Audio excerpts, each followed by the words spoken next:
With practiced efficiency, he closed his journal and prepared to leave.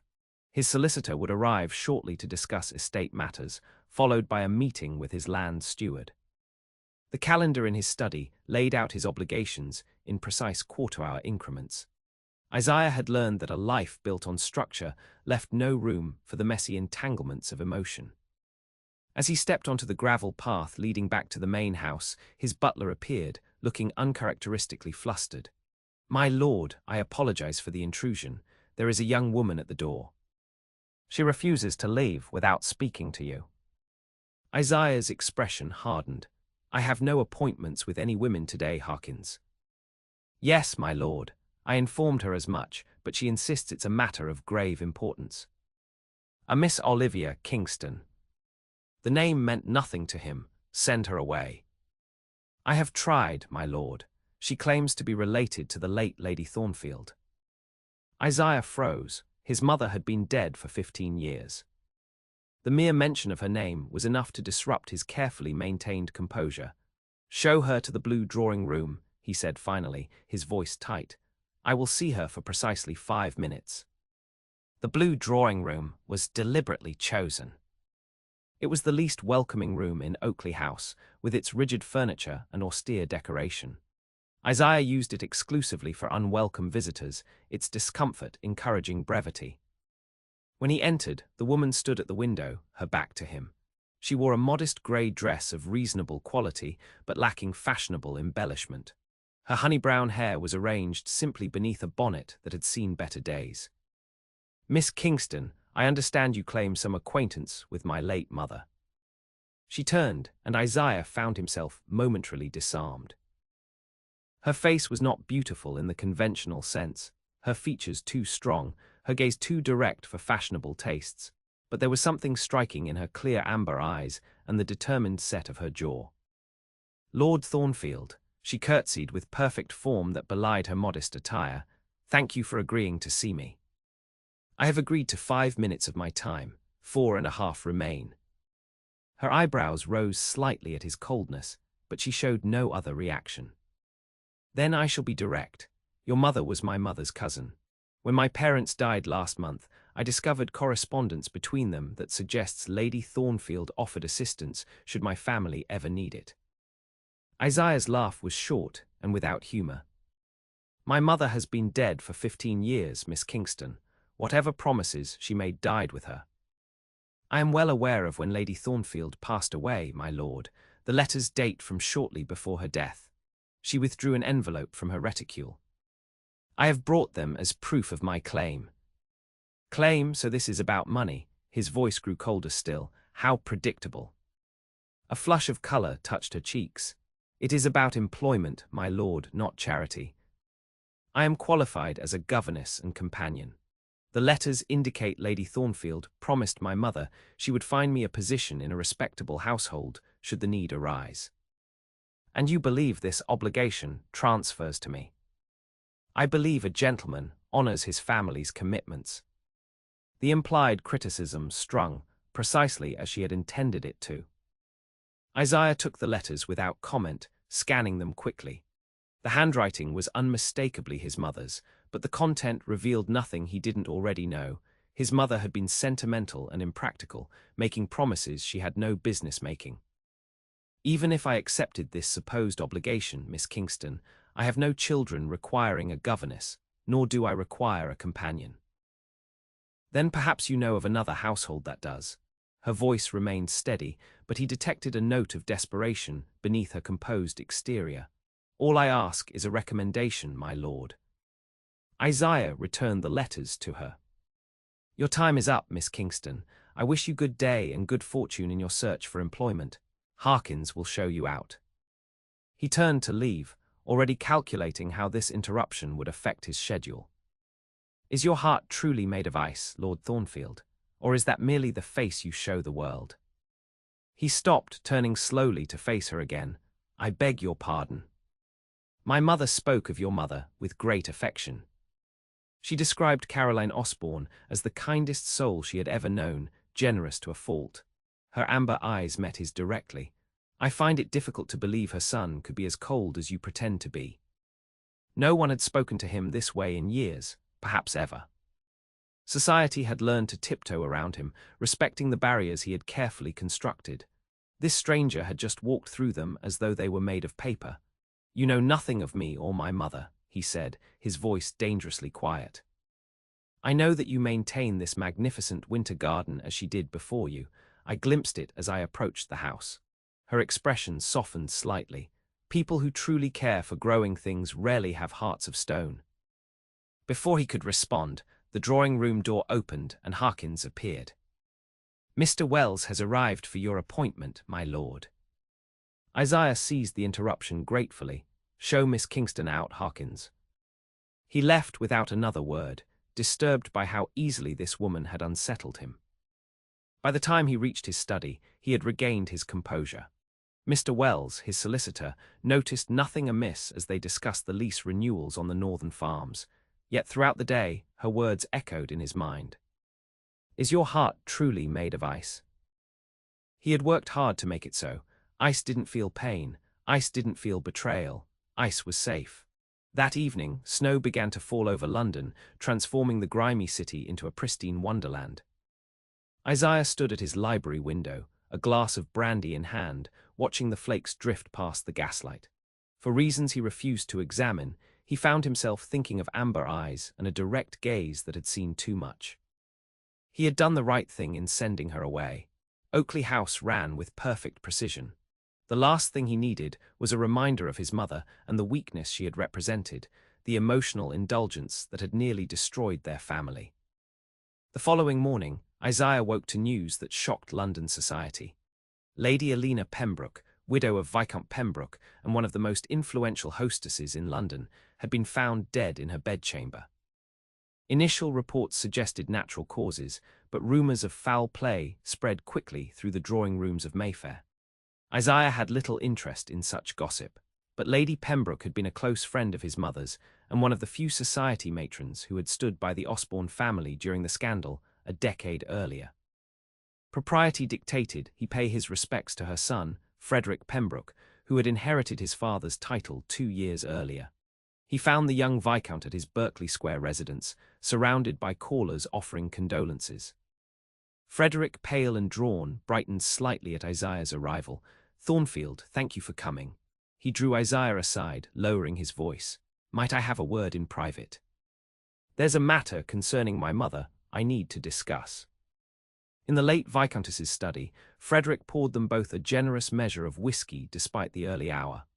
"My mother left specific instructions to be opened upon her death," he explained, indicating a letter on the desk.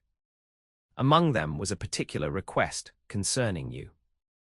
Isaiah raised an eyebrow. "Me?" "She asked that I deliver this to you personally." Frederick handed him a sealed envelope. She also mentioned that she had been corresponding with a Miss Kingston regarding a position as companion to my sister Victoria. Apparently, this young woman is the daughter of a distant relation. Isaiah nearly dropped his glass. "Miss Kingston?" "Yes, Mother had arranged for her to come next week, but with everything, I'm not sure what to do. Victoria needs supervision. She's 19 and far too headstrong, but I hardly know how to proceed with hiring a stranger at such a time." Isaiah opened the letter from Lady Pembroke with uncharacteristically unsteady hands. "My dear Isaiah, if you are reading this, I have departed this world, hopefully for a better one. Do not waste time on grief. We both know I have lived a full life and have been ready to join my dear Henry since his passing. I write regarding Olivia Kingston, daughter of my cousin Anne. The poor girl has recently lost both parents and finds herself in reduced circumstances. Her father's investments failed spectacularly before his death, leaving her without means. I promised Anne years ago that I would look after Olivia should anything happen to them. I had arranged for her to serve as companion to Victoria, but if you are reading this, I fear I may not have completed these arrangements. I ask this favor of you, Isaiah, because you, more than anyone, understand what it means to face the world alone after losing everything.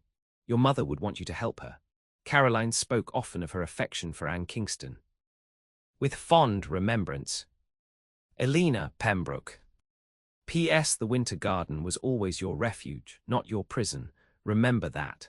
Isaiah folded the letter carefully, his mind racing. The coincidence was too great to ignore.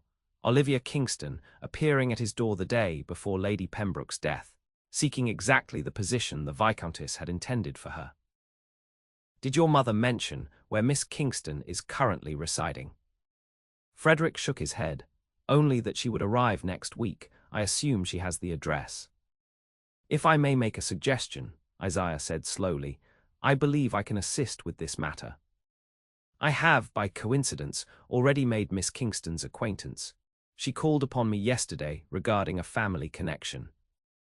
Did she? Frederick looked relieved. Then perhaps you could speak with her, explain the situation.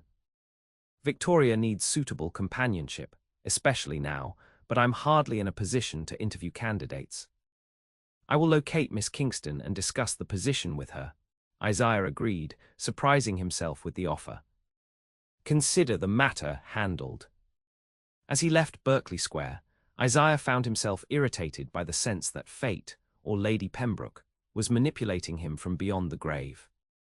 His mother and Elena Pembroke had been cut from the same cloth, sentimental women who believed in such nonsense as family obligation and emotional connections. Yet here he was, instructing his coachman to drive to the respectable but shabby boarding house address he had noted from Olivia Kingston's letters.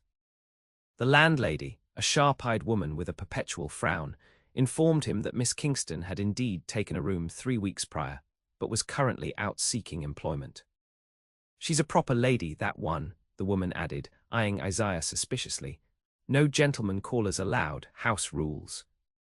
I am not calling socially, Isaiah said stiffly. I have information regarding a position she applied for. When do you expect her return? Usually back by 4. She goes to the employment agencies every day, poor thing, hasn't had any luck yet. Isaiah left his card, instructing the landlady to inform Miss Kingston he would return at 4:30 precisely to discuss a matter of mutual interest. He spent the intervening hours attending to business at his club, but found his concentration lacking. At exactly 4:25, his carriage pulled up before the boarding house again. This time, the landlady showed him to a small, chilly parlour reserved for visitors. Miss Kingston will be down directly, she informed him, clearly having revised her opinion of Isaiah now that she recognized his name and title. Can I bring you tea, my lord? That won't be necessary. He stood by the window, looking out at the grey London street. The snow had stopped, but the day remained bitterly cold. How quickly fortunes could change, he reflected. One moment secure in your position, the next reduced to shabby boarding houses and daily rejection. The door opened, and Olivia Kingston entered.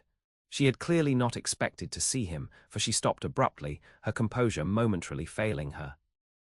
Lord Thornfield, she recovered quickly, curtsying. Mrs. Hibbert said a gentleman was waiting, but I did not realize. Miss Kingston, he bowed slightly, please sit down. I have information that may interest you. She sat cautiously on the edge of an uncomfortable-looking chair. Today she wore a navy dress, as modest as yesterday's grey one, but equally well-maintained. Up close, he could see the telltale signs of garments that had been carefully altered, probably her mother's dresses adjusted to fit her taller frame. I have come from Viscount Pembroke's residence, he began. I regret to inform you that Lady Pembroke passed away yesterday. Her hand flew to her mouth. Oh no, poor Lady Pembroke, she was so kind in her letters. You were in correspondence with her? Yes, these past few weeks. She wrote that she might have a position for me as companion to her daughter. I was to meet with her next week for a formal interview. Her face fell. I suppose that's no longer possible. Actually, that is why I'm here. Viscount Pembroke is aware of his mother's intentions and wishes to honour them. He has asked me to speak with you on his behalf. Hope brightened her features. The position is still available. Potentially, however, the circumstances have changed. Lady Victoria will now be mistress of her brother's household, and her need for a proper companion is even greater. The Viscount is in mourning and cannot attend to interviewing candidates. I understand, she hesitated. May I ask why you are involved, my lord? Yesterday you made it quite clear you wanted nothing to do with me or my situation. The direct question, delivered without accusation but with perfect frankness, took him aback. Most people in society communicated through layers of politeness and implication. Olivia Kingston, it seemed, had not mastered or chose not to employ such artifice. Lady Pembroke left instructions, he said finally. She and my mother were close friends. I am honoring that connection. I see, she studied him with those perceptive amber eyes. And does Lord Pembroke wish to offer me the position? He wishes me to determine if you are suitable. The situation is delicate. Lady Victoria is 19, headstrong, and now without maternal guidance at a critical time. The companion must be someone of absolute discretion and propriety who can guide her through the coming season. I am qualified, she said simply. I was educated at Mrs. Harrington's seminary for young ladies and served as under-governess there before my mother's illness called me home. I can provide references. The position would require you to begin immediately. The funeral will take place in 3 days, and Lady Victoria should not be without proper companionship during this time. I could gather my belongings today, she replied without hesitation. Mrs. Hibbert requires only 1 day's notice. Isaiah studied her for a moment. There was something refreshing about her straightforwardness, so different from the calculated manners he encountered in society. Yet that very directness made her potentially unsuitable for navigating the complex social waters of the Tun. The role will require considerable tact, he said. The Pembroke family moves in the highest circles. Lady Victoria will make her debut next season. Her companion must understand the intricacies of society. My mother was the daughter of a baronet before she married my father, Olivia replied evenly. I understand society's rules perfectly well, Lord Thornfield, even if my current circumstances prevent me from participating in it. Something in her tone, pride without arrogance, dignity without pretension, settled the matter in Isaiah's mind. Very well, I shall inform Viscount Pembroke of your acceptance. My carriage will collect you and your belongings tomorrow at noon. He rose to leave, then paused. The salary is £40 per annum, with appropriate clothing allowance and private chambers. Her eyes widened slightly. It was a generous arrangement, but she maintained her composure. Please convey my gratitude to Lord Pembroke. I will endeavour to be worthy of Lady Pembroke's confidence. Isaiah nodded, suddenly aware that he had just altered the course of a woman's life in the space of a 15-minute conversation. Until tomorrow, Miss Kingston. Outside, as he settled into his carriage, Isaiah rationalized his decision. He had fulfilled a duty to an old family friend. Lady Pembroke had been kind to his mother, and this repaid that debt. The fact that Miss Kingston had intrigued him was irrelevant. Their paths would likely never cross again once she took up her position with the Pembrokes. Yet as the carriage wound through the darkening London streets, he found himself recalling the light in her amber eyes when hope had returned to them. It was a curious feeling, knowing he had been the cause of that transformation. By the following afternoon, Olivia Kingston was installed at Berkeley Square, and Isaiah returned to his orderly existence at Oakley House. The winter garden required attention. Several specimens were showing signs of distress from the unusually harsh winter, and he welcomed the simple problems of horticulture after the complications of human interaction. 3 days later, he attended Lady Pembroke's funeral at St. George's in Hanover Square. The church overflowed with London society, a testament to the Viscountess's popularity. From his position near the back, Isaiah caught a glimpse of Olivia sitting beside Lady Victoria, a slim, fair girl whose reddened eyes suggested genuine grief. Miss Kingston's attire was appropriately sombre, her manner composed and attentive to her young charge. He slipped away before the conclusion of the service, avoiding the inevitable social interactions. Back at Oakley House, he immersed himself in estate correspondence, deliberately pushing all thoughts of amber eyes and direct questions from his mind. The following week brought an invitation he could not refuse. Viscount Pembroke was hosting a small dinner to thank those who had been particularly supportive during his bereavement. Isaiah's name was on the select list of 12 guests. He arrived precisely on time, as was his habit. The Berkeley Square mansion was appropriately subdued, with servants in black armbands and portraits of the late Viscountess draped in black crepe. Frederick greeted him warmly. "Thornfield, I'm grateful you could come, and even more grateful for your assistance with Miss Kingston. She has been a godsend with Victoria." "I'm pleased to hear it. Victoria insisted she join us tonight, though Miss Kingston protested it wasn't her place. My sister can be quite persuasive when she chooses." Frederick smiled fondly. "I told her Miss Kingston occupies an unusual position, not quite family, but certainly more than a paid companion given her connection to my mother." Isaiah nodded noncommittally. The distinction between family and servant was one society navigated carefully. Lady Victoria's insistence on including Miss Kingston spoke to the young woman's success in establishing rapport with her charge. In the drawing room, other guests were already assembled. Lord and Lady Montgomery, Sir William and Lady Porter, Dr. Reynolds and his wife, the Honourable James Kirby, and two elderly cousins of the Pembroke family. Lady Victoria stood near the fireplace, engaged in conversation with Olivia. The difference in their appearance was striking. Victoria Pembroke was the epitome of aristocratic beauty, delicate features, pale blonde hair, and a willowy figure enhanced by an exquisite gown of black silk. Beside her, Olivia looked sturdy rather than fragile, her simple black dress serviceable rather than fashionable. Yet there was something compelling about her natural dignity that drew the eye. She noticed Isaiah's entrance and inclined her head slightly in acknowledgement. He returned the gesture, then deliberately engaged Sir William in conversation about agricultural improvements. Throughout dinner, he was seated far from Miss Kingston, who attended to Lady Victoria with quiet efficiency. It was only during the separation of the sexes after dinner that circumstances forced their interaction. While the gentlemen enjoyed their port, Victoria arranged the ladies in the drawing room for music. Mrs. Reynolds was prevailed upon to play, and Victoria herself sang with a sweet, if untrained, soprano. "Now you must perform for us, Miss Kingston," Victoria insisted when the applause had died down. "James told me he glimpsed a music folio among your belongings when the footman carried in your trunk." Olivia shook her head. "I couldn't possibly, Lady Victoria. My skills are modest at best." "Nonsense, I insist. It's been ages since we've had proper music in this house. Mother would want it." The invocation of Lady Pembroke's wishes clearly made refusal impossible. With visible reluctance, Olivia took her place at the pianoforte just as the gentlemen rejoined the ladies.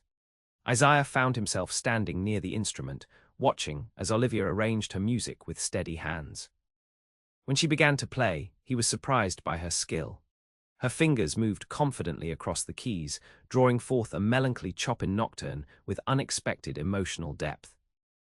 More surprising still was her voice when she transitioned to a simple ballad. It wasn't a powerful instrument, but it possessed a rare quality, clear as spring water, expressive without artifice. The melancholy tune spoke of love lost and remembered, perfectly suited to the house of mourning, without descending into maudlin sentimentality. When she finished, the silence lingered for a moment before polite applause broke out. Isaiah noticed tears in Lady Victoria's eyes and the appreciative nod from Dr. Reynolds, a known music enthusiast. "Beautifully done, Miss Kingston," the doctor said. "You have been hiding your talents." "Hardly talents, sir," she demurred, "merely the result of patient teachers." She rose from the pianoforte, and for a brief moment her eyes met Isaiah's. Something passed between them, acknowledgement perhaps of mutual surprise at her accomplishment. The evening concluded shortly thereafter. As Isaiah took his leave, Frederick drew him aside. "I've had a thought, Thornfield. Victoria needs distraction from her grief, and your winter garden is famous. Perhaps you might permit us to visit." Miss Kingston mentioned seeing it briefly and spoke of its beauty. Isaiah hesitated. The winter garden was his sanctuary, rarely shared with visitors, yet he could hardly refuse such a reasonable request from a grieving friend. "Of course," he said finally. "Perhaps next week, if the weather permits." "Excellent." Victoria has a keen interest in botany. Miss Kingston suggested the outing might be educational as well as diverting. Did she indeed? Isaiah wondered if this had been Olivia Kingston's strategy to gain access to his private domain. The thought troubled him as he rode home through the cold London night. He had worked hard to maintain his barriers. The winter garden represented the one place where he allowed himself freedom from society's constraints. The idea of visitors, particularly one perceptive young woman with amber eyes, disturbing that sanctum left him uncharacteristically uneasy. The appointed day for the visit dawned clear and cold. Isaiah had instructed his gardeners to ensure every plant was perfectly presented, every path swept clean. If his privacy must be invaded, at least his domain would be shown to its best advantage.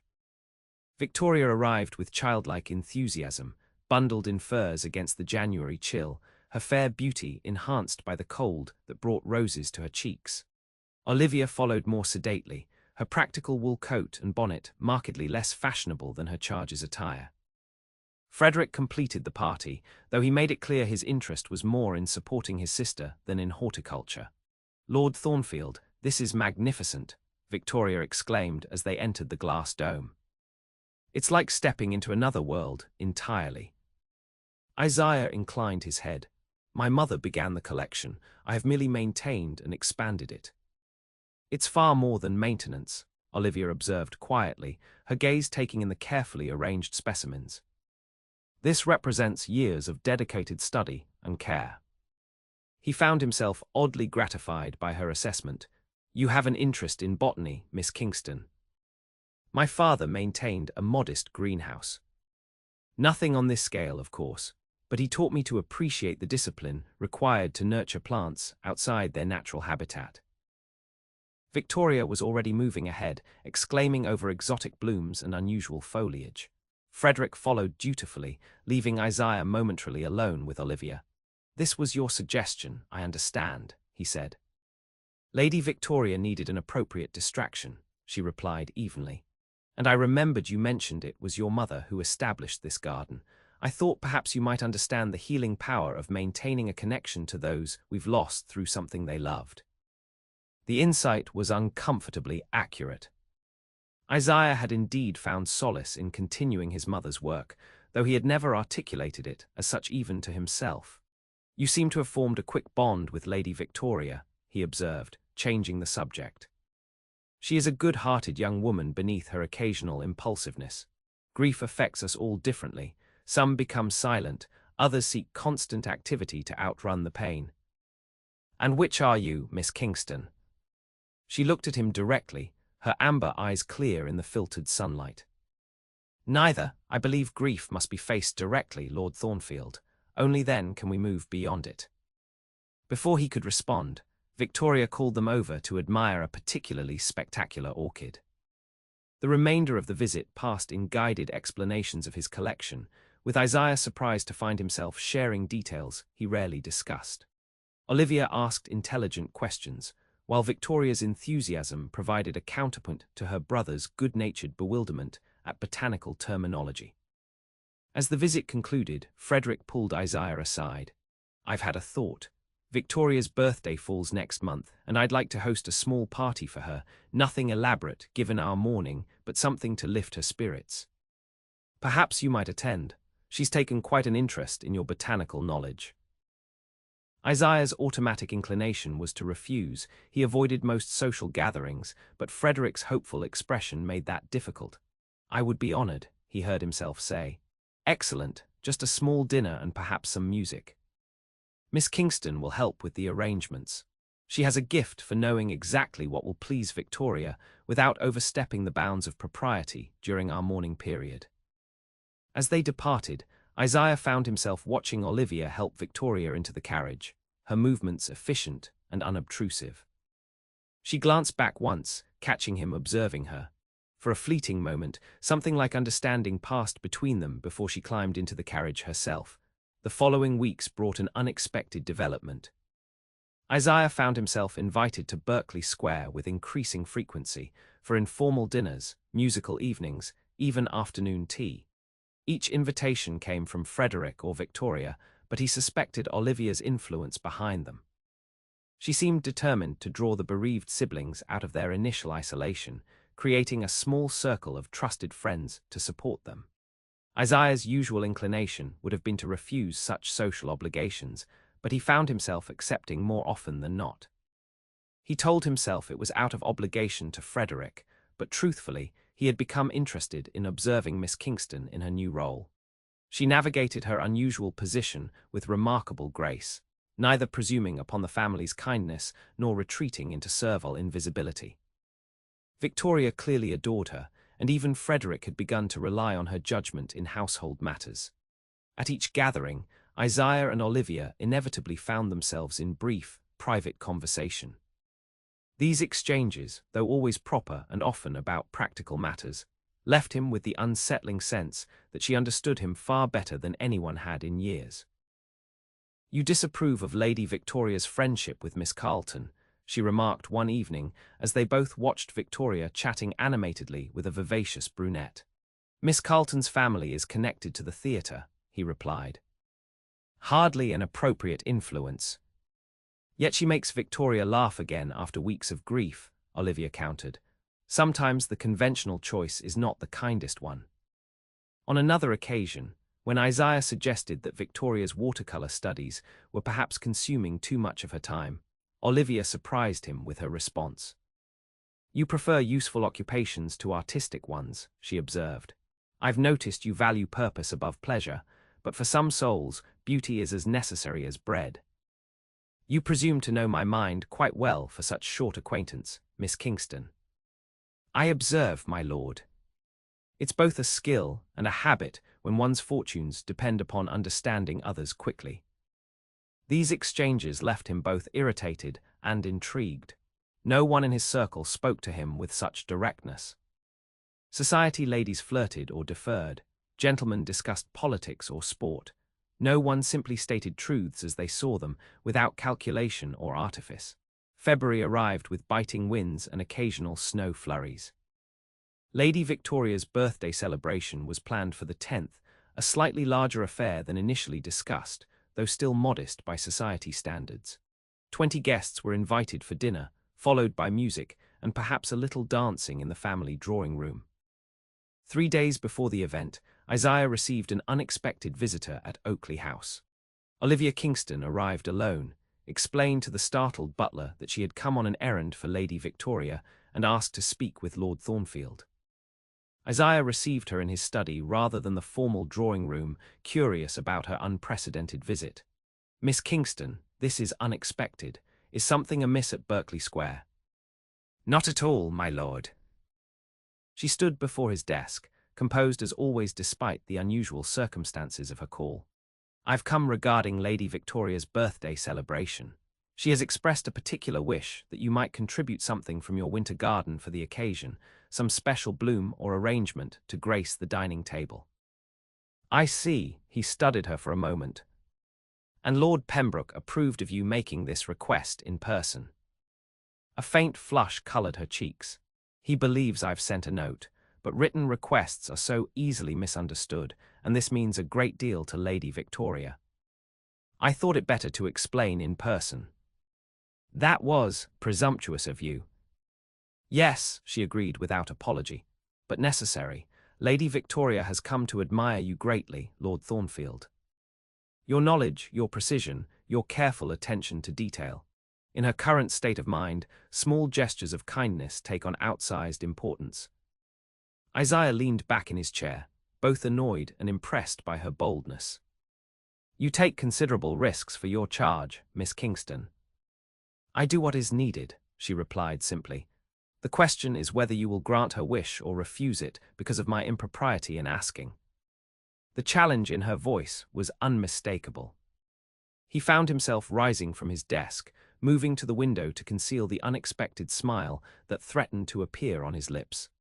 "I shall have a suitable arrangement prepared and delivered on the day," he said finally. "Though I should perhaps refuse on principle, given your methods." "Thank you, my lord. Lady Victoria will be delighted." He turned back to face her. "While you are here, would you care to see how the winter garden has changed since your visit? Several new specimens have bloomed." The invitation surprised them both, judging by the momentary widening of her eyes. "I would enjoy that very much if it's not an imposition." Not at all. I was about to conduct my afternoon inspection. They walked together through the house to the glass passageway leading to the conservatory. Today, pale winter sunlight filtered through the dome, creating an ethereal quality to the air inside. New orchids had indeed bloomed, delicate white blossoms with the faintest blush of pink at their centers. "These are remarkable," Olivia said softly, bending to examine one more closely. "What are they called?" "Lycast skinneri alba," the alba referring to their unusual whiteness. "They're from Guatemala, acquired through considerable difficulty. The collector who obtained them for me lost half the shipment to rot during transport." "How do you keep them alive so far from their natural environment?" "Careful attention to their specific needs. These require particular soil composition, precise watering, and protection from direct sunlight despite their tropical origins." He found himself elaborating on cultivation techniques, surprised by her genuine interest and intelligent questions. They moved through the garden, Isaiah pointing out specimens of particular rarity or beauty. When they reached the center of the garden, where a small fountain played among ferns and mosses, they paused. "This was my mother's favorite spot," he said, the admission slipping out unplanned. "She would sit here for hours, especially in winter when London was at its bleakest." Olivia gazed at the peaceful arrangement of water and greenery. She created a sanctuary against the harshness outside, a place where beauty could thrive protected from the elements. Yes, the simple agreement felt inadequate to express the complicated truth of his mother's garden, a place of beauty that had survived when she had not. "People can be like these plants, Lord Thornfield," Olivia said quietly. "Some thrive in the harsh world outside, others need protection to bloom. There's no weakness in requiring shelter." Her words touched something long buried in his consciousness. His mother had been like these delicate blooms, too fragile for the cruel realities of the world she inhabited. He had spent years judging her for that vulnerability, seeing it as a fatal flaw rather than simply a different nature. "You speak as though you've given this considerable thought," he said finally. "I have had to determine whether I am a hothouse flower or a hardy perennial," she replied with the ghost of a smile. "Circumstances have rather forced the question." "And your conclusion?" "That I am perhaps a bit of both, capable of weathering storms when necessary, but flowering more abundantly in kinder conditions." She turned slightly, meeting his gaze directly. "And you, my lord, are you truly the frost-resistant specimen you appear to be, or have you simply never been given the proper conditions to reveal your true nature?" The question struck too close to truths Isaiah had spent years denying. He retreated to formality. "We should return to the house. I've kept you too long, and Lord Pembroke will wonder at your absence." She accepted the deflection gracefully, though her eyes reflected understanding of its cause. As they walked back through the garden, Isaiah found himself unsettled by how easily she had penetrated defenses that had kept everyone else at a distance for years. At the front door, as she prepared to depart, he found himself reluctant to end their conversation. "For Lady Victoria's birthday," he said impulsively, "I shall prepare something special, not just cut flowers, but a small terrarium of rare specimens she can maintain herself. It might provide her with occupation during these difficult months." Olivia's smile was warm with genuine pleasure. "That would be the perfect gift, my lord. Something alive and growing, requiring care and attention, exactly what she needs to focus her energy and emotion. I'll have it delivered on the morning of the celebration." "Thank you." She hesitated, then added, "Not just for the gift, but for understanding what will truly help her heal." As her hired carriage pulled away, Isaiah remained on the steps longer than necessary, watching until it disappeared from view. The afternoon had left him with the troubling sense that Olivia Kingston saw through the careful facade he had constructed over the past decade, saw not just his defenses, but the reasons for them. More troubling still was his realization that part of him wanted her to see more. Lady Victoria's birthday celebration proved more enjoyable than Isaiah had anticipated. The terrarium he had created, an elegant glass case containing miniature ferns, mosses, and 3 rare orchids arranged around a diminutive stone pathway, had delighted the young woman beyond his expectations. She had insisted on placing it at the center of the dining table, where its delicate beauty drew admiring comments from all the guests. "Lord Thornfield, you have captured an entire magical world in glass," she exclaimed. "Miss Kingston, isn't it the most wonderful gift?" "Indeed it is," Olivia agreed, her eyes meeting Isaiah's briefly across the table. "A living work of art that will continue to grow and change." The evening progressed pleasantly, with excellent food, good conversation, and eventually music in the drawing room. Isaiah found himself unusually relaxed, perhaps due to the smaller, more intimate nature of the gathering compared to typical society events. Or perhaps, he admitted privately, due to the subtle but unmistakable influence of Miss Kingston, who seemed to anticipate every need and smooth every potential awkwardness before it could arise. Near the end of the evening, as the guests began to depart, Frederick appeared at Isaiah's side with a proposition. "Victoria has been talking of nothing but your terrarium and wishing to learn more about maintaining it properly. I was wondering if you might consider giving her a few lessons in botanical care. Nothing formal, perhaps she and Miss Kingston could visit your winter garden occasionally for instruction." The request should have alarmed him.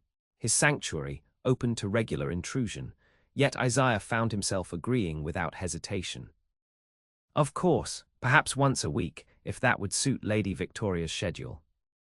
"Splendid, I'll leave the arrangements to Miss Kingston. She manages Victoria's calendar."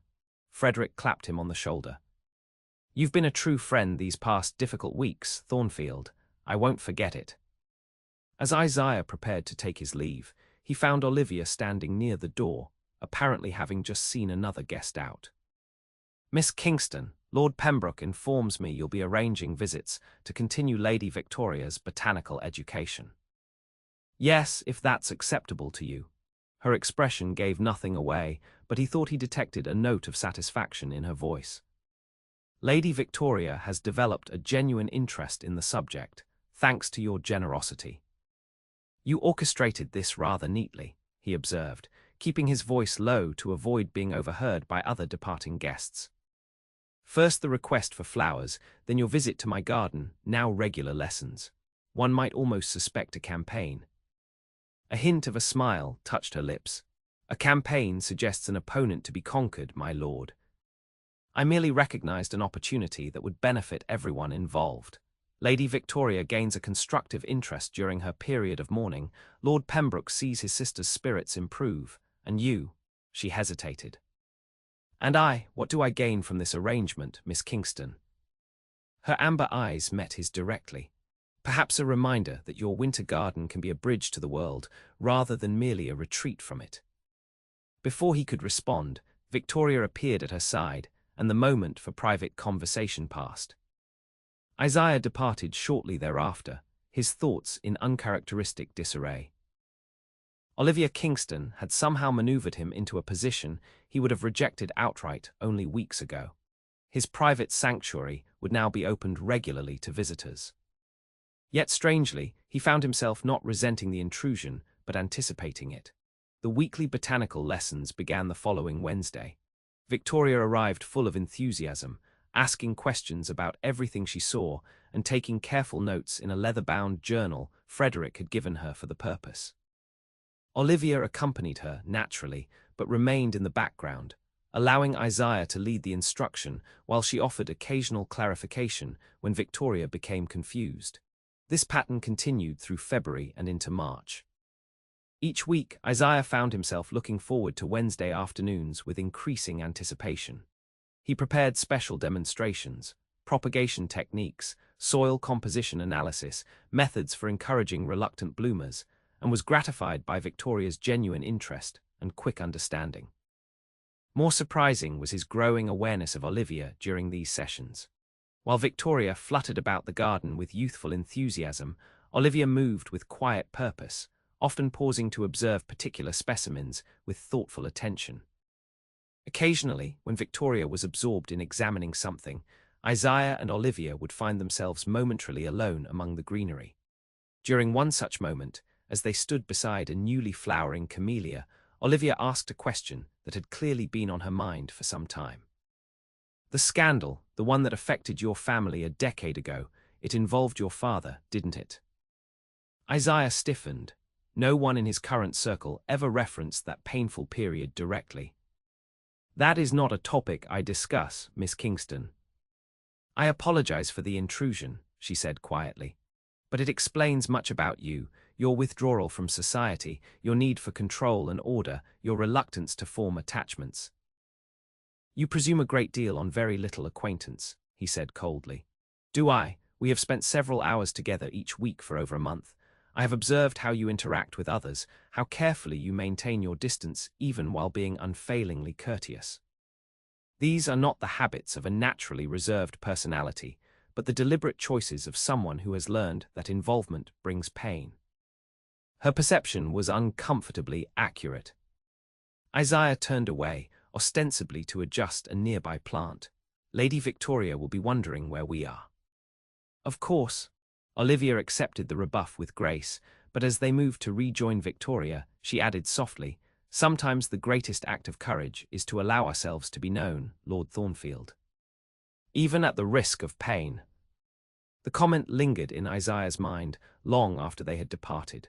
That evening, alone in his study, he found himself remembering the events that had shaped his approach to life so decisively. His father, the 6th Earl of Thornfield, had been a charming, handsome man with expensive tastes and poor judgment. His gambling debts had accumulated over years, concealed from his gentle wife and young son. When financial disaster finally loomed, he had attempted to recoup his losses through an investment scheme that had ultimately been exposed as fraudulent. The scandal had rocked London society. Families who had lost money demanded justice. The courts became involved. In the midst of the public humiliation, with bailiffs threatening to seize Oakley House and all its contents, Isaiah's father had taken the coward's way out. He had been found in his study one morning, a pistol in his hand and most of his head missing. Isaiah had been 22, suddenly elevated to the earldom with a ruined reputation, massive debts, and a mother collapsing under the dual blows of public shame and devastating grief. Caroline Osborne, never robust in health or spirit, had retreated to the winter garden, spending hours among her beloved plants while Isaiah fought to save what remained of the family fortune and honor. For 3 years he had worked tirelessly, selling properties, negotiating with creditors, reducing household expenses to the bare minimum. He had succeeded in preserving Oakley House and enough income to maintain their position, if not their former luxury. But the strain had been too much for his mother.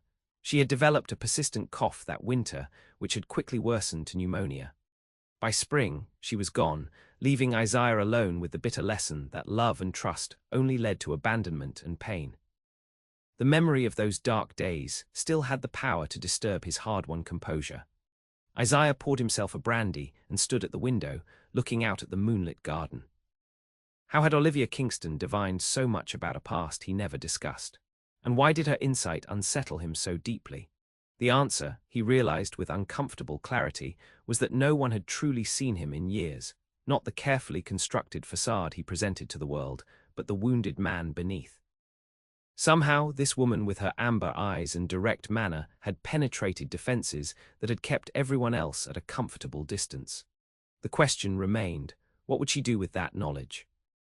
March brought improving weather and the gradual return of London society from winter hibernation. Though the Pembrokes remained in mourning, certain limited social activities were becoming acceptable again. Frederick began attending his club, and Victoria was permitted small gatherings of intimate friends. During one of these afternoon gatherings, Isaiah arrived to find the drawing room at Berkeley Square occupied by several young ladies Victoria's age and their chaperons. Olivia sat slightly apart, supervising while allowing her charge the illusion of independence. She rose when Isaiah was announced, moving to greet him. "Lord Thornfield, what a pleasant surprise. Lady Victoria is just showing her friends the terrarium you gave her." "I was actually hoping to speak with Lord Pembroke," he replied.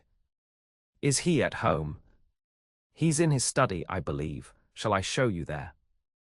They slipped from the drawing room, Olivia leading the way through the familiar corridors of the Pembroke mansion. As they walked, Isaiah found himself studying her profile, the straight nose, determined chin, and the sweep of dark lashes against her cheek when she looked down. Lady Victoria seems to be emerging from her deep mourning, he observed. Yes, gradually. Having friends around her again has helped enormously. She's naturally sociable, unlike her brother. And unlike you. She glanced at him, surprised. What makes you think I'm not sociable? You observe more than you participate. Even in the winter garden, you watch and listen before you speak. It's a habit of someone accustomed to being an outsider. A small smile touched her lips. You're more observant than you let on, Lord Thornfield. Perhaps I've learned from your example. They had reached Frederick's study, but Olivia paused before knocking. May I ask you something, my lord? You rarely wait for permission before asking your questions, Miss Kingston. Her smile widened briefly before her expression grew serious again. Lady Victoria has received an invitation to a musical evening at the Hargroves next week. It would be her first public appearance since her mother's death. Lord Pembroke is reluctant to permit it, but I believe it would be good for her, a gentle reintroduction to society in a controlled setting. And you wish me to intercede with Frederick on her behalf. Your opinion carries considerable weight with him. And you understand better than most the importance of maintaining certain social connections, even during periods of mourning. Isaiah considered her request. The Hargroves are a respectable family, and a musical evening is appropriately subdued for Victoria's circumstances. I see no reason to object, provided you accompany her. Of course. I would never suggest otherwise. She hesitated, then added, perhaps you might consider attending as well. Lady Victoria would feel more comfortable with your presence, and Lord Pembroke would be reassured. He raised an eyebrow. Are you manipulating me again, Miss Kingston? Merely suggesting an arrangement that would benefit everyone concerned. Her amber eyes held a hint of challenge. Unless you find the prospect of an evening of music too taxing for your solitary nature.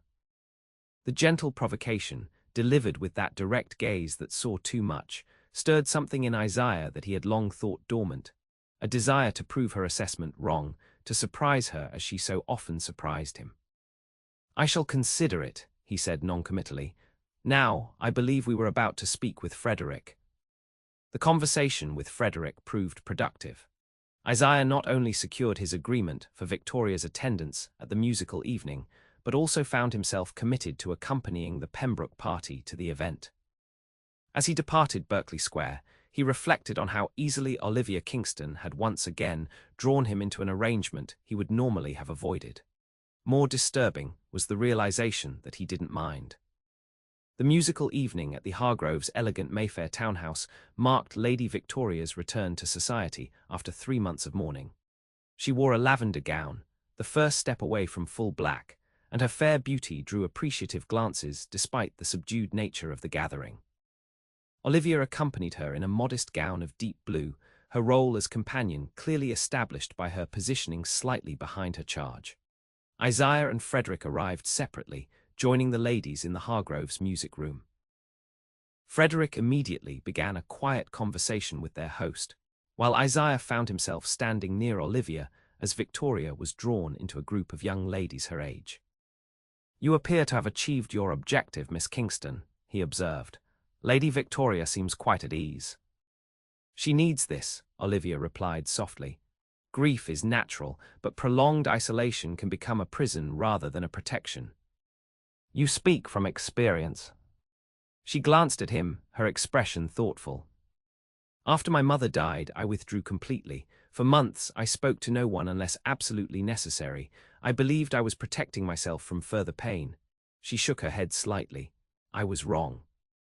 I was merely ensuring it. How so? Grief shared eventually diminishes. Grief hoarded only grows heavier. Her gaze moved back to Victoria, who was laughing at something one of her friends had said. Lady Victoria has a naturally joyful spirit. Keeping her too long from life's pleasures would be a cruelty, not a kindness. And what of those who are not naturally joyful? Isaiah asked before he could stop himself. Those for whom solitude is a preference rather than a burden. Olivia turned to him, her amber eyes searching his face. Is it truly a preference, my lord, or a habit formed from fear? The question struck too close to truths he rarely acknowledged. Before he could respond, the music began, a young lady at the pianoforte playing a Beethoven sonata with reasonable skill. The interruption gave Isaiah time to compose himself, to rebuild the walls that Olivia's perceptive questions so easily breached. The evening proceeded pleasantly enough. Several performers of varying ability entertained the gathering, with polite applause following each selection. During a brief intermission, refreshments were served, and Isaiah found himself drawing closer to where Olivia stood near the window, slightly removed from the general conversation. "You don't perform tonight?" he asked. "I wasn't asked," she replied simply, "and it would be inappropriate for a companion to put herself forward in such company. Yet you play and sing better than most of tonight's performers." She looked at him with surprise. "You remember my performance at Lord Pembroke's dinner?" "It would be difficult to forget," he admitted. "You have a rare quality in your interpretation, honesty without artifice." A faint blush colored her cheeks. Music was my mother's passion. She insisted on the finest instruction, even when our finances began to falter. I think she hoped I might earn my living as a music teacher if necessary. Yet you chose to be a governess instead. "Music teachers are generally unmarried ladies of a certain age," she said with a smile. "At 25, I was considered too young to be trusted in gentlemen's homes without risking scandal. Governesses, however, are expected to be younger." "And is that your ambition? To remain a governess or companion indefinitely?" The question was more personal than he had intended, but Olivia answered with her usual directness. "My circumstances limit my options, Lord Thornfield. I have neither fortune nor family connections to secure me a more advantageous position. I am grateful for my current situation, which is far more comfortable than most in my position could hope for." "You deserve better," he said impulsively. Her eyes widened slightly. "That's a surprisingly sentimental assessment from a man who prides himself on pragmatism." Before he could respond, Victoria approached, her expression bright with excitement. "Miss Kingston, Mrs. Hargrove has asked if you would honor us with a song. I may have mentioned your beautiful voice, and she is most eager to hear you." Isaiah watched the conflicting emotions cross Olivia's face: embarrassment at being put forward, reluctance to draw attention to herself in a gathering where she occupied an ambiguous social position, yet also a natural desire to share her gift. "It would be inappropriate for me to." "Nonsense," Isaiah interrupted. "Mrs. Hargrove has specifically requested it. It would be discourteous to refuse." Olivia shot him a look that mingled surprise with something like betrayal. "I have no music prepared." "I believe I saw Schubert's Lieder among the scores on the pianoforte," he countered smoothly, "unless you find the German too challenging." The subtle challenge had its intended effect. Olivia's chin lifted slightly. "I studied German pronunciation extensively, my lord." "Then it's settled," Victoria declared, taking her arm. "Come, Miss Kingston. Everyone is waiting." As Olivia allowed herself to be led to the pianoforte, Isaiah moved to a position where he could observe her clearly. She conferred briefly with Mrs. Hargrove, then sorted through the music until she found what she was seeking. After a moment to compose herself, she began to play. The piece was Schubert's and Die Musik, an ode to music itself as a transporting force that could lift the soul from grey reality into a better world.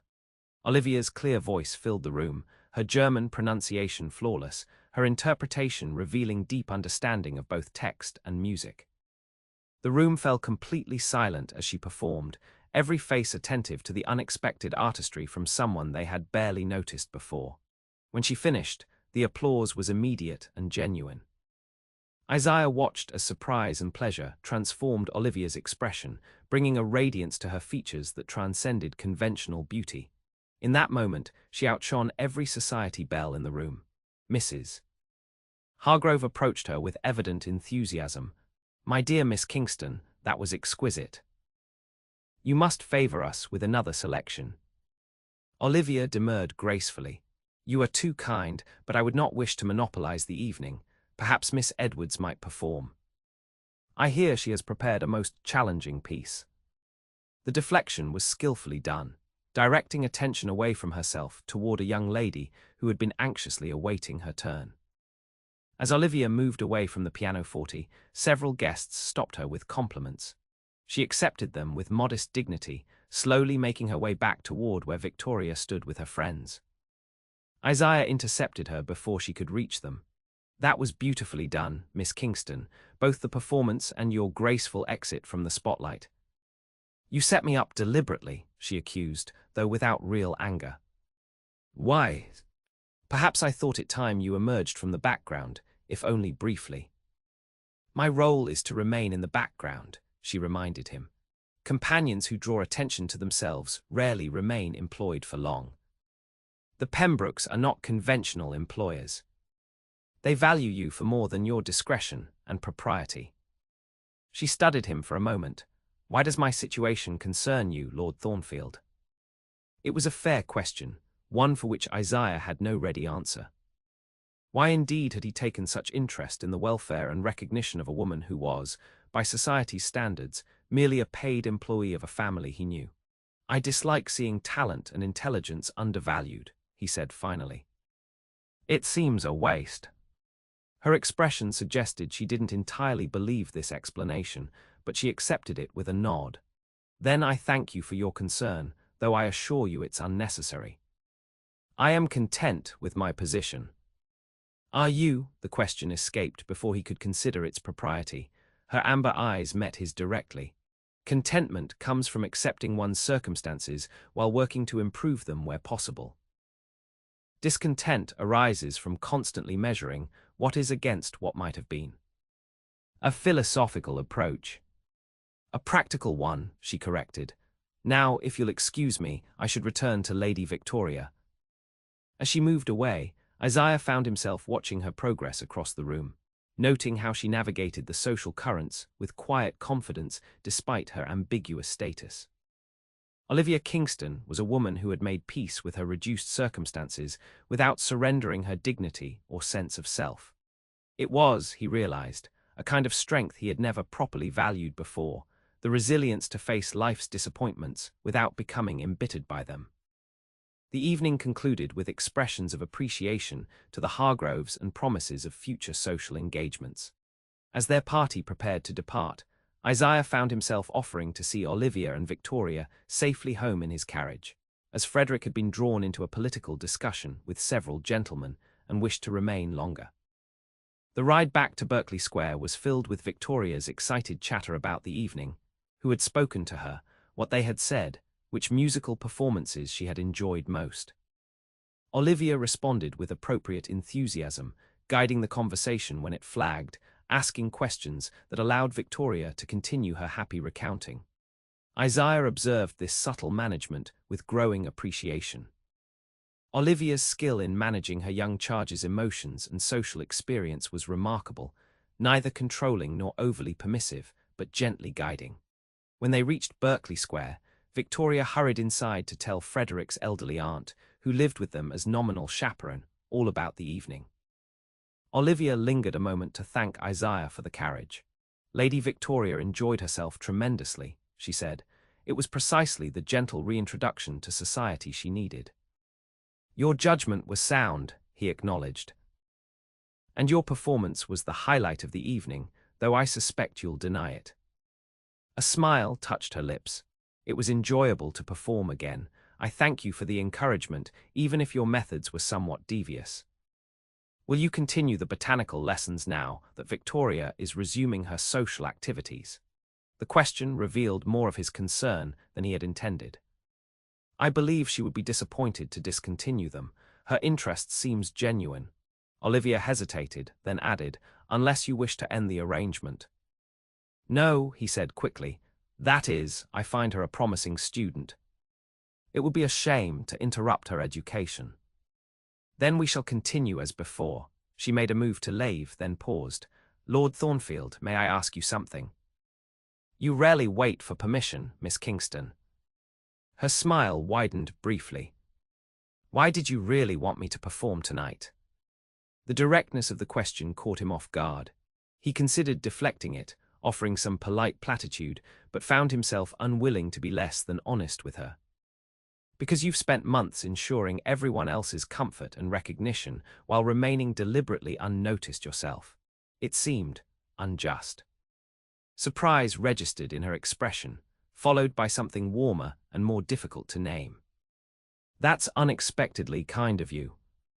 I'm not generally considered a kind man, Miss Kingston. No, she agreed softly, but perhaps you are not as accurately known as you believe. With that cryptic comment, she curtsied and disappeared into the house, leaving Isaiah with the unsettling sense that she had once again seen something in him that others, perhaps even he himself, had missed. The following weeks brought a gradual thaw, both in the weather and in Victoria's re-emergence into society. As half-mourning allowed for more social engagements, the Wednesday botanical lessons became the calm center in an increasingly busy schedule. Isaiah found himself looking forward to these afternoons with an anticipation he rarely felt for any social obligation. Victoria's enthusiasm remained undiminished, but Isaiah became increasingly aware of Olivia's presence during these sessions. Her intelligent questions, her quiet observations, the way she sometimes lingered near a particular plant while Victoria had moved ahead, all suggested a genuine interest beyond mere accompaniment of her charge. During one such lesson in early April, Isaiah found himself alone with Olivia near the exotic fern collection, while Victoria sketched a particularly striking orchid bloom at the far end of the garden. You have a natural affinity for botany, he observed. Your questions reveal a deeper understanding than most casual enthusiasts develop. My father's influence, she replied, gently touching the delicate frond of a rare Jamaican fern. He believed in understanding the principles behind natural phenomena, not merely appreciating their beauty. What was his profession? A scholar and occasional lecturer in natural philosophy at Oxford, though never officially appointed to the faculty. He had radical ideas about the categorization of species that put him at odds with the university establishment. A fond smile touched her lips. He was brilliant but impractical, constantly spending money on specimens and equipment rather than attending to financial matters. Which left you in difficult circumstances after his death. Yes, she met his gaze directly. But I prefer to remember his passion and kindness rather than his financial failures. The comment struck Isaiah with unexpected force. How different from his own response to his father's disgrace, years of anger and resentment, a determination to be everything his father had not been, regardless of the cost to his own happiness. That's remarkably forgiving, he said finally. Not forgiveness so much as understanding, she corrected gently. My father's faults stemmed from the same source as his virtues, his complete absorption in what interested him. He didn't set out to leave us unprovided for, he simply couldn't see beyond his immediate enthusiasms. Unlike my father, Isaiah said before he could stop himself. His actions were deliberate deceptions, carried out over years. The moment the words left his mouth, he regretted them. He never discussed his father or the scandal, never. Yet here he was, opening the door to precisely the conversation he had been avoiding for a decade. Olivia's expression remained calm, without the prurient curiosity such revelations usually sparked. People rarely begin with the intention to deceive on a grand scale, she said carefully. More often, they make a small compromise, then another to cover the first, until they're trapped in a web of their own making. You're suggesting I should excuse his behavior. The lives he ruined, the shame he brought on our name. I'm suggesting that understanding is not the same as excusing. One can comprehend how a person came to make terrible choices without absolving them of responsibility for those choices. Her measured response diffused some of his defensive anger. You have a remarkable capacity for seeing the complexities of human behavior, Miss Kingston. Perhaps because I've had to rely on understanding others to navigate my changed circumstances. She smiled slightly. When one's position depends entirely on the goodwill of others, one becomes quite observant of human nature. Victoria's approach prevented further conversation on the subject. But Isaiah found himself returning to Olivia's words long after the lesson had concluded. Understanding is not the same as excusing. How different might his life have been if he had found a way to understand his father's failures without letting them define his own approach to life?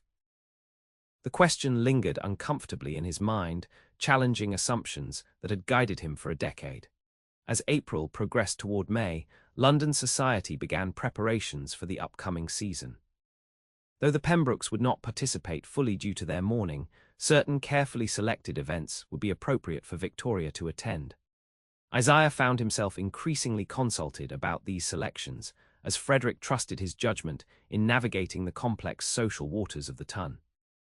During one such consultation at Berkeley Square, Isaiah and Frederick sat in the study reviewing invitations, while Olivia organized them into categories of acceptability based on the strictures of half-mourning.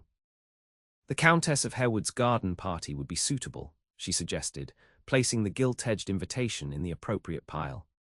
It's a daytime event, primarily cultural in nature, and Lady Victoria could wear her lilac day dress without appearing inappropriate. Frederick nodded, grateful for her guidance. What about the Richardsons' musical evening next week? The Richardsons are known for lively entertainments that often include dancing, Isaiah observed. Perhaps too festive for your current status. I agree, Olivia said. Better to decline with thanks and a note about your continuing mourning observance. They continued through the stack of invitations, with Isaiah finding himself in consistent agreement with Olivia's assessments. Her understanding of social nuance was impeccable, despite her current position outside the mainstream of society. When they had finished, Frederick was called away to speak with his steward about estate matters, leaving Isaiah and Olivia alone in the study.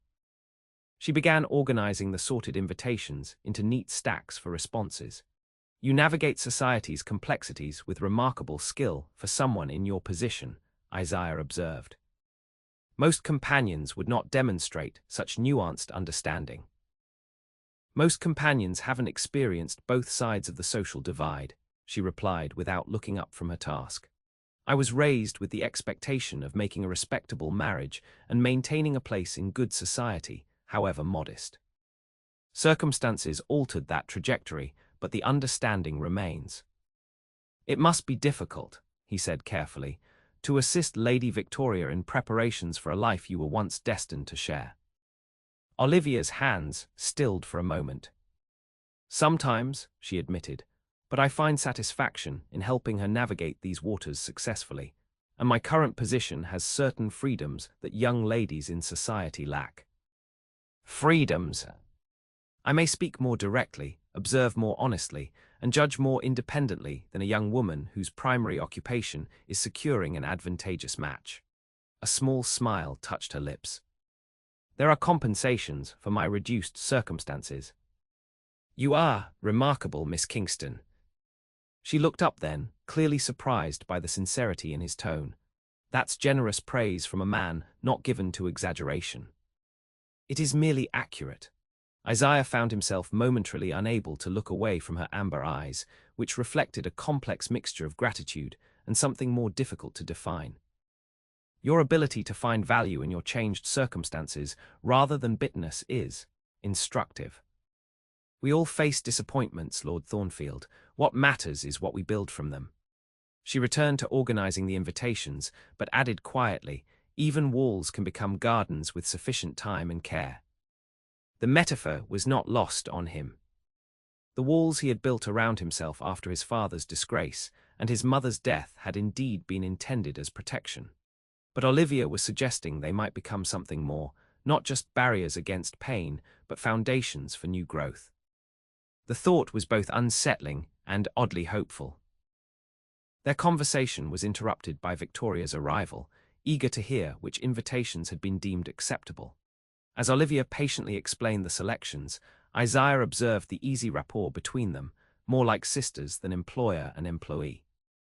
Victoria clearly adored her companion, while Olivia demonstrated genuine affection for her young charge beneath her proper guidance. As he prepared to leave, Victoria surprised him with a request. Lord Thornfield, might we impose upon you for an additional botanical lesson this week? I've been reading about night-blooming plants, and Miss Kingston mentioned that you have several specimens in your collection. I would so love to see them in bloom. Victoria, Lord Thornfield has many demands on his time, Olivia chided gently. We shouldn't presume upon his kindness. It would be no imposition, Isaiah found himself saying. Several of the night-blooming cereus should flower this week, according to my gardener. Perhaps Friday evening. The blooms typically open shortly after sunset and last only until dawn. Victoria clapped her hands in delight. Oh, how perfect, like a botanical ball that lasts just one night. May we, Miss Kingston? Olivia smiled at her enthusiasm. If Lord Thornfield is certain it's not an inconvenience, and if your brother approves. I shall speak with Frederick before I leave, Isaiah said. But I anticipate no objection. The experience is quite remarkable, well worth the unusual timing. After confirming arrangements with Frederick, Isaiah departed Berkeley Square with an unfamiliar sense of anticipation. The night-blooming cereus was indeed a spectacular sight, massive white flowers that released an intoxicating fragrance during their brief hours of glory. He had witnessed the blooms several times alone, but the prospect of sharing the experience brought an unexpected pleasure. Friday evening arrived clear and mild, perfect conditions for viewing the garden. Isaiah had instructed his staff to prepare the conservatory with subdued lighting, enough to navigate safely, but dim enough to appreciate the luminous quality of the white blooms against the darkness. Victoria arrived full of excitement, Frederick accompanying them this once out of curiosity about the event that had so captivated his sister's imagination. Olivia followed more sedately, but Isaiah noticed her eyes widening slightly as they entered the transformed winter garden. Small glass lanterns hung at intervals along the paths, casting a gentle glow that illuminated their way without overwhelming the natural spectacle. The air was heavy with fragrance, sweet, exotic, almost intoxicating in its intensity. Oh, Victoria gasped as they turned a corner and came upon the first plant, its massive star-shaped white bloom fully open to the night. It's the most beautiful thing I've ever seen. The cereus flower was indeed spectacular, nearly 12 inches in diameter, with pristine white petals arranged in a perfect spiral around a center of delicate stamens. It seemed to glow with its own inner light in the dimness. Selenisrius grandiflorus, Isaiah explained, his voice unconsciously softening in the presence of such beauty, commonly called Queen of the Night. Each plant blooms only once a year, and each flower lasts just a single night. All this beauty for just a few hours, Victoria wondered, leaning closer to examine the intricate structure of the bloom. It seems almost tragic. Or perhaps it makes the beauty more precious, Olivia suggested quietly, like certain moments in life that are perfect precisely because they cannot last. Isaiah glanced at her, struck by the observation. She stood slightly apart from their group, her profile illuminated by the soft lantern light, her expression one of wonder as she gazed at the magnificent bloom. There are 7 plants in total, he said, gathering himself. Each at a different stage of maturity. They bloom in succession over about 2 weeks. Tonight, 3 have opened. He led them through the garden to view each flowering plant, explaining the species' native habitat in Jamaica and the specific conditions required to induce blooming in England's climate. Victoria asked numerous questions, while Frederick expressed appropriate appreciation before becoming distracted by the estate management questions he had been meaning to discuss with Isaiah. As the 2 men fell into conversation about crop rotation and tenant leases, Victoria spotted a particularly fine specimen of orchid she wished to sketch, even in the dim light. Olivia provided her with the small notebook and pencil she had thoughtfully brought along, then found herself temporarily alone with Isaiah near the largest of the night-blooming cereus plants. "This is truly extraordinary," she said softly. "Thank you for sharing it with us." "I'm pleased you appreciate it," he replied, watching her face as she studied the perfect white bloom. "Most visitors to the garden prefer the more colorful daytime displays. There's something special about flowers that choose darkness for their moment of glory," she observed. "A secret beauty that most people never witness." "Is that how you see yourself, Miss Kingston?" a beauty that flowers in darkness. The question slipped out before he could consider its impropriety. Olivia's eyes widened slightly in surprise, but she didn't appear offended. "I was speaking of the plants, my lord," she said gently, "but I suppose we all have aspects of ourselves that remain hidden from general view." "Some by necessity, some by choice," he agreed, relieved she hadn't taken his comment as forward. "And some," she added with unexpected directness, "because we fear what might happen if they were exposed to light."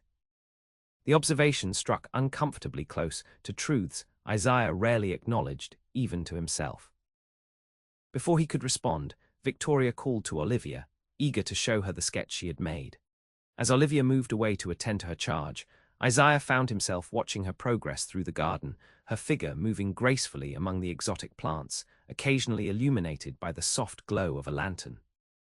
There was indeed something of the night-blooming cereus about her, a quiet, unassuming presence that revealed unexpected beauty when properly appreciated. The thought disturbed him more than he cared to admit.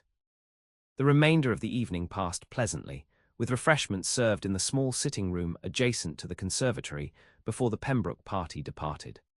As they were leaving, Victoria expressed effusive gratitude for the experience, while Frederick extended a reciprocal invitation for Isaiah to dine at Berkeley Square the following week.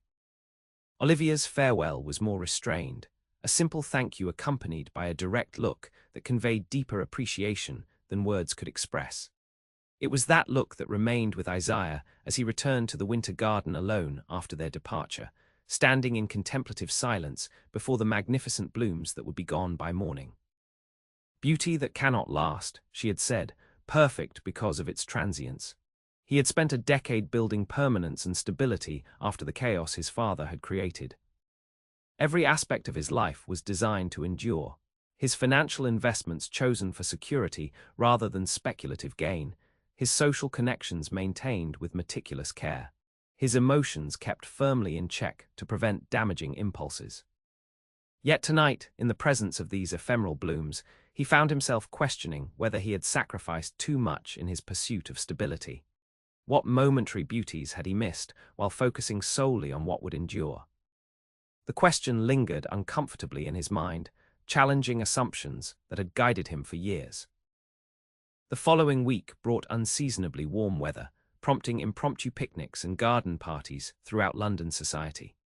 Victoria, eager to participate in these pleasant social events permitted during half-morning, convinced Frederick to host a small afternoon garden party at Berkeley Square.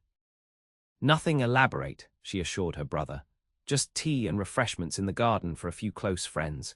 Miss Kingston says it would be entirely appropriate."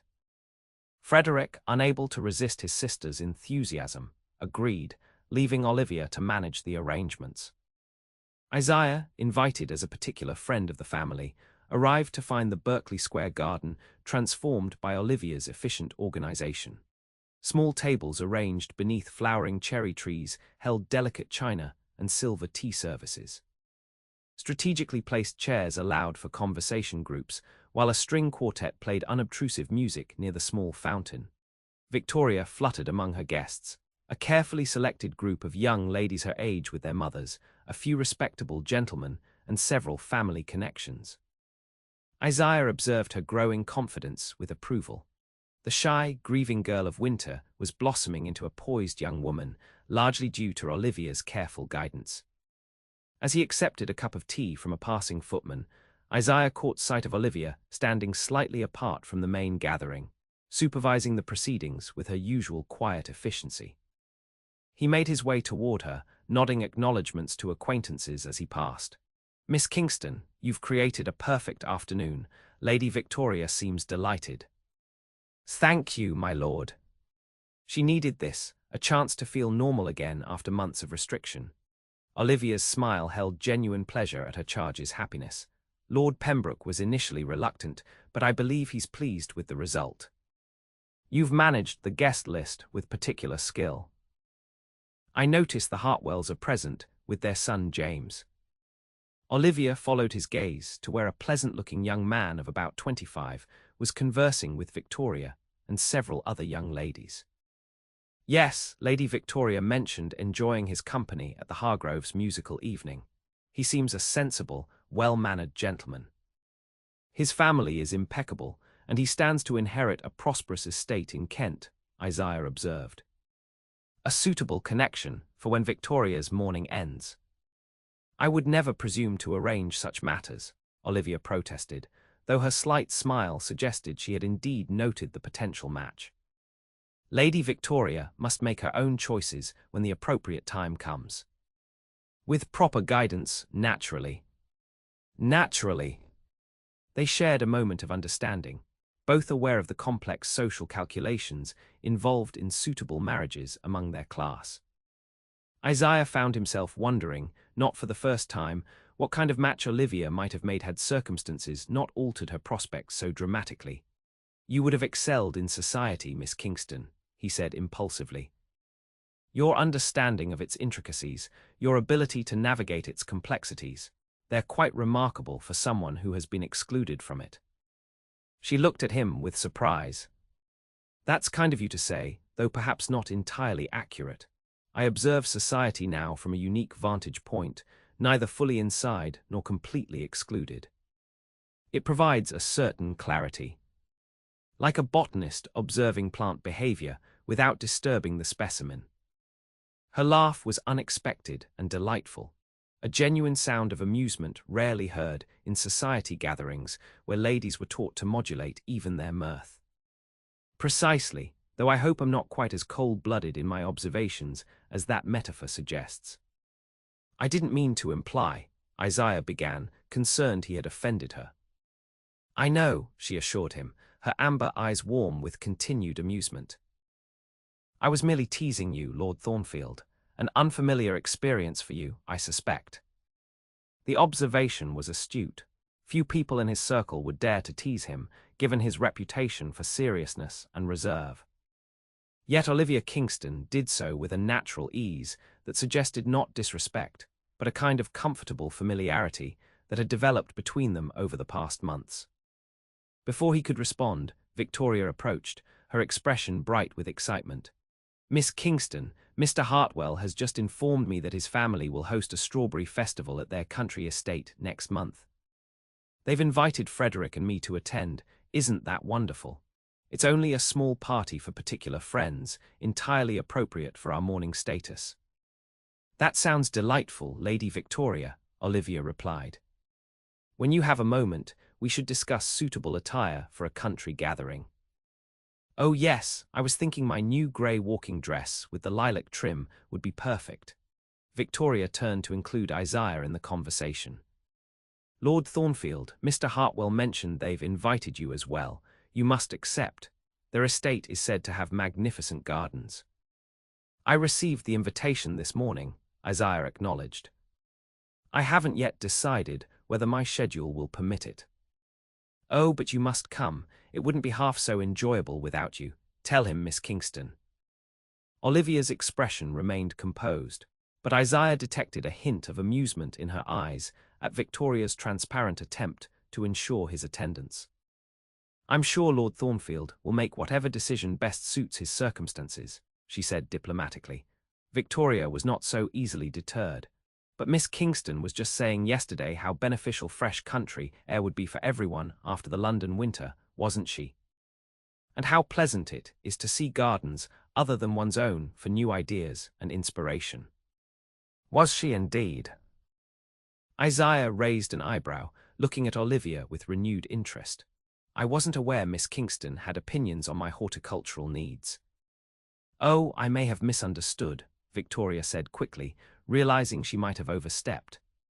"In any case, I do hope you'll join us. It would make the excursion far more enjoyable." With that, she was called away by another guest, leaving Isaiah and Olivia in a moment of awkward silence. "I apologize for Lady Victoria's presumption," Olivia said finally. "She sometimes speaks without considering the implications of her words." "Was she incorrect? Have you been discussing my need for fresh air and horticultural inspiration?" "Not specifically," Olivia admitted with a smile. "Though I did observe that many Londoners become rather pale and strained toward the end of the season. A general comment, not directed at you particularly." "I see," Isaiah studied her for a moment. And do you find country excursions beneficial, Miss Kingston? I grew up in Oxfordshire, my lord. I confess I miss the open skies and uncrowded spaces of the countryside at times. Then perhaps Lady Victoria's enthusiasm for this strawberry festival serves multiple purposes. You would accompany her, naturally. Of course, my role requires me to attend her at all social functions. Isaiah found himself suddenly determined to accept the Hartwells' invitation, though he had initially intended to decline. The prospect of observing Olivia Kingston in a country setting, away from the constraints of London society, held unexpected appeal. Then it seems we may both find ourselves in Kent next month, he said. I shall send my acceptance today. The pleasure that flickered across her face was brief but unmistakable. Lady Victoria will be delighted. And you, Miss Kingston, will you also be pleased with my decision? The directness of the question surprised her, but she responded with her usual honesty after a moment's consideration. I value your presence at these gatherings, Lord Thornfield. You provide a stabilizing influence that both the Pembrokes and I appreciate. It was a diplomatic answer, but not, he suspected, the complete truth. Something in her expression, a certain warmth in her amber eyes, perhaps, suggested there might be more to her feelings than she was willing to express. Before he could pursue the matter, Frederick approached to discuss a political development that had arisen in Parliament that week, and the moment for personal conversation passed. Throughout the remainder of the afternoon, however, Isaiah found his attention repeatedly drawn to Olivia as she moved efficiently through her duties, pouring tea, engaging shy guests in conversation, quietly directing servants to replenish depleted refreshments, all while maintaining her position slightly apart from the main social interactions. The skill with which she balanced visibility and invisibility, authority and deference, impressed him anew. Olivia Kingston had mastered the complex art of making her presence essential while never calling attention to herself, a remarkable achievement for a woman of natural intelligence and spirit. As the garden party concluded and guests began to depart, Isaiah found himself lingering, ostensibly engaged in conversation with Frederick, but actually observing Olivia as she helped Victoria bid farewell to her friends. There was something about her, a centered quality, a self-possession that transcended her circumstances, that drew his attention increasingly, despite his best efforts to maintain his customary detachment. When he finally took his leave, Olivia happened to be standing near the entrance hall. Their farewell was brief and proper, yet the slight smile she offered him carried a warmth that remained with him long after he had returned to the solitude of Oakley House. That evening, alone in his study, Isaiah confronted an uncomfortable truth he had been avoiding for weeks. His interest in Olivia Kingston had progressed beyond casual observation or intellectual appreciation. He found himself thinking of her at odd moments throughout his day, recalling fragments of their conversations, wondering about her opinions on matters he encountered. The realization was deeply unsettling. He had spent a decade carefully insulating himself from emotional entanglements, recognizing them as potential sources of vulnerability and pain. His few relationships with women had been discreet arrangements with widows who desired physical companionship without emotional complications, exactly as he preferred it. Yet here he was, increasingly drawn to a woman whose circumstances made her entirely unsuitable as either a mistress or a wife. The daughter of an academic with no fortune or significant connections, now employed as a companion. Such a match would raise eyebrows throughout society, potentially undermining the respectability he had worked so hard to restore to the Osborne name. More troubling still was the awareness that Olivia Kingston, with her perceptive gaze and direct manner, had somehow penetrated the carefully constructed facade he presented to the world. She saw beneath his controlled exterior to the wounded man beneath, the boy who had lost both parents to different forms of despair, who had responded by building walls against further loss. The vulnerability this created was profoundly disturbing. Isaiah poured himself a brandy and stood at the window, looking out at the darkened winter garden. For a decade, he had lived by principles of caution and control, avoiding precisely the kind of emotional risk that Olivia Kingston represented.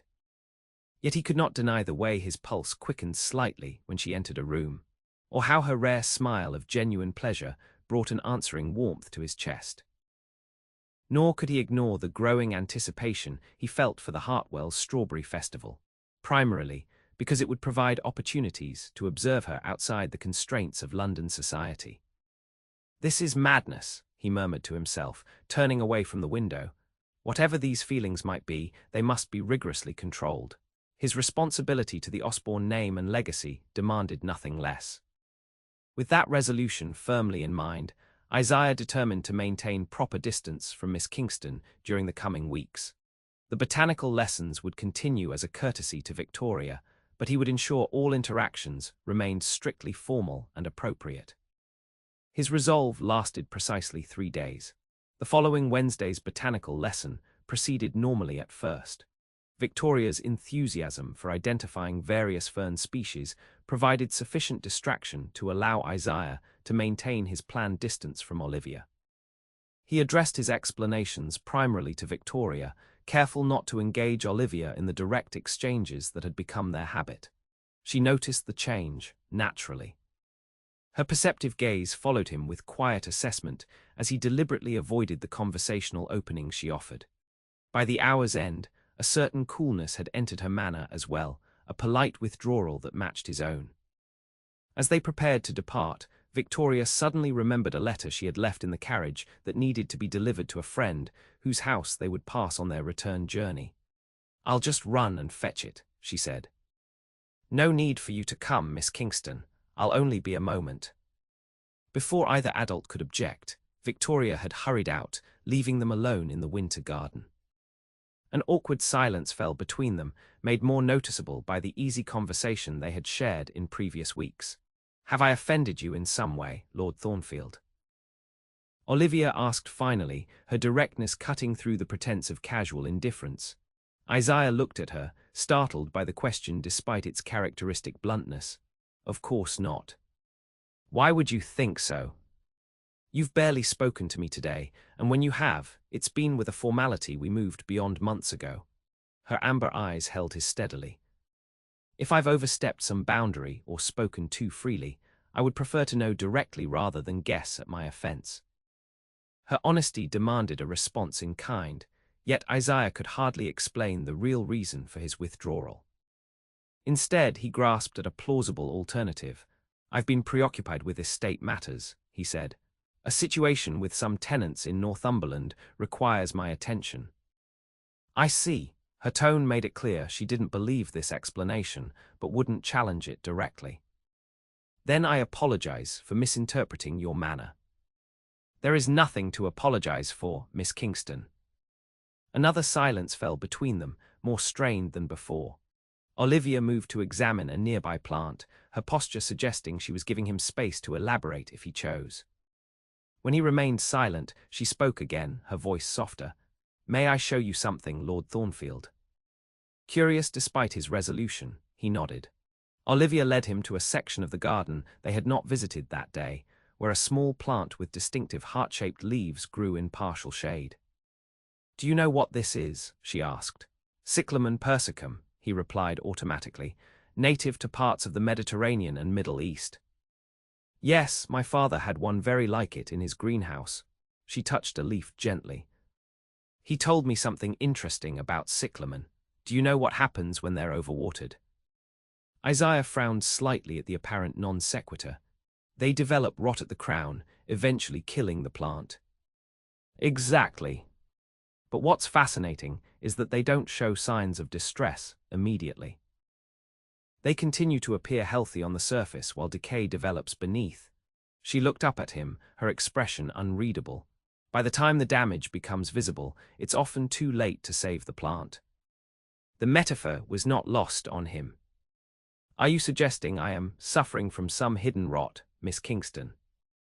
"I'm suggesting that sometimes what appears to be health, perfect control, absolute order, complete self-sufficiency, can mask problems developing beneath the surface." Her voice remained gentle, without accusation. "Barriers erected to keep out pain also keep out joy, my lord. Protection comes at a price." The insight struck uncomfortably close to truths Isaiah rarely acknowledged. Before he could formulate a response, Victoria returned, letter in hand, apologizing for the delay. As they prepared once again to depart, Olivia paused beside Isaiah. "Thank you for today's lesson," she said formally. "Lady Victoria has benefited tremendously from your instruction." The polite words were belied by the concern in her eyes, concern not for herself but for him. It was this, perhaps, that prompted his impulsive response. "Miss Kingston, I wonder if you might assist me with cataloguing some recent acquisitions. Lady Victoria mentioned your father maintained detailed botanical records. Your experience might prove valuable." Victoria clapped her hands in delight. "What a splendid idea. Miss Kingston is exceptionally organized. Her handwriting is far more legible than mine as well." Olivia looked at him searchingly, clearly trying to discern his purpose. "I would be happy to assist, if Lord Pembroke has no objection to my spending additional time here." "I shall speak with him," Isaiah said, "perhaps Friday afternoon if that suits." "We have no engagements Friday," Victoria confirmed before Olivia could respond. "It's perfect." And so it was arranged, despite the warning voice in Isaiah's head reminding him of his resolution to maintain distance. The prospect of spending time alone with Olivia, for Victoria would surely lose interest in cataloguing specimens, should have alarmed him. Instead, he found himself anticipating Friday with unexpected eagerness. Friday afternoon arrived clear and mild, perfect weather for botanical work. Isaiah had prepared carefully, selecting specimens that genuinely needed documentation while ensuring the task would not be overly tedious. He had arranged a small table and chairs in a pleasant corner of the winter garden, with necessary supplies neatly organized for efficiency. Olivia arrived precisely on time, accompanied by Victoria as expected. The young woman's enthusiasm lasted approximately 20 minutes before the meticulous work of measuring, describing, and recording plant characteristics began to lose its appeal.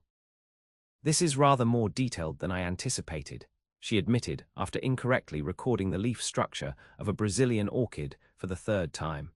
"Perhaps I could sketch the specimens while you and Miss Kingston handle the technical descriptions." Isaiah had anticipated this outcome. "An excellent suggestion. Why don't you set up your materials by the fountain? The light there is particularly good for detailed work." Victoria accepted this solution gratefully, gathering her sketchbook and pencils and moving to the more comfortable location several yards away, close enough to maintain propriety but far enough to allow for private conversation.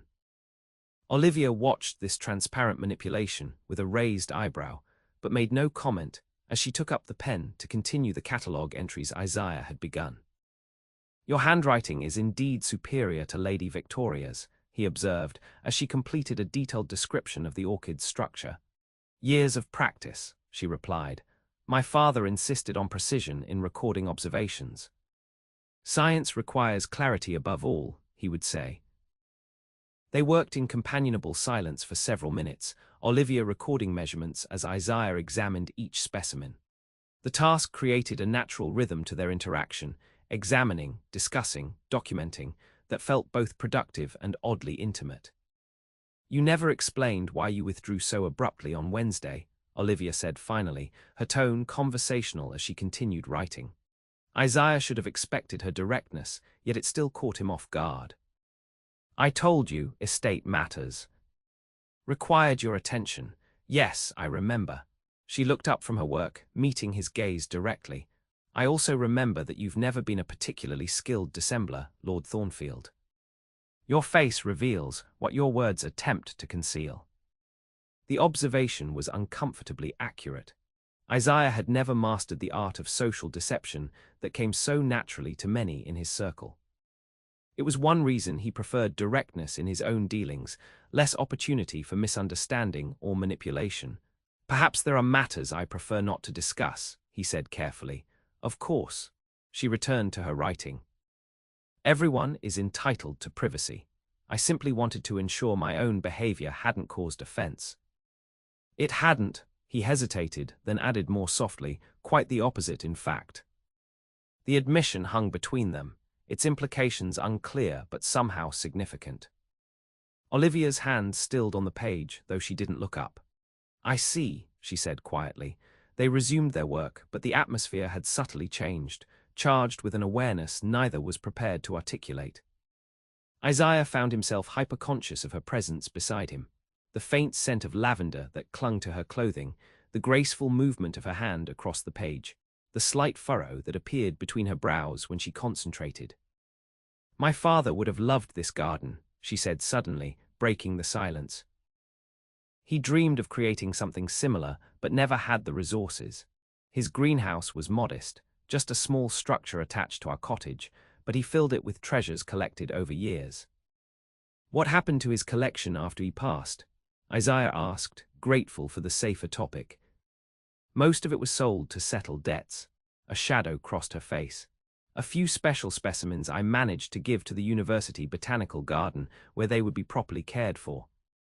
It seemed fitting that his work would continue there, even if his theories were never fully accepted. What theories were those? He believed traditional taxonomic classifications were too rigid, that they failed to account for evolutionary relationships between species. She smiled slightly at his surprised expression. Yes, he was a Darwinist, quite controversial in academic circles. It's partly why he never secured a permanent position despite his knowledge. "That must have been difficult for your family." "At times." "My mother supported his intellectual pursuits completely, even when they led to financial insecurity. She believed in the importance of his work." Olivia's expression softened with memory. "They had a true partnership, rare in my experience. Each valued the other's contributions equally, though society would have viewed them quite differently." "You were fortunate to have such an example," Isaiah said, thinking of his own parents' relationship, his mother's adoration of a husband who had ultimately betrayed her trust so completely. It shaped my expectations, perhaps unrealistically." She returned to her recording, adding, "Few marriages in our society achieve such balance, especially across the divide of gender."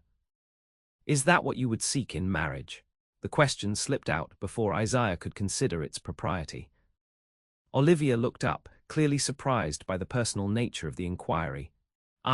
Yes, I suppose it is. Though my current circumstances make such considerations largely theoretical." "Surely you don't believe you'll never marry?" "I have no fortune, no significant family connections, and am employed as a companion," she said matter-of-factly. "These are not attributes likely to attract eligible suitors." "You underestimate your qualities," Isaiah said before he could stop himself. A faint blush colored her cheeks. "That's kind of you to say, but we both know society values more tangible assets in a prospective bride." The conversation had ventured into dangerous territory. Isaiah redirected it to safer ground, returning to the cataloguing work with renewed focus. They completed several more entries before Victoria approached, proudly displaying sketches she had made of various specimens. "These are quite good, Lady Victoria," Olivia praised, examining the detailed renderings. "You've captured the distinctive structure of the orchid beautifully." "Indeed," Isaiah agreed.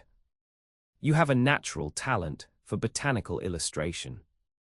Victoria beamed at their approval. "I find I enjoy it tremendously.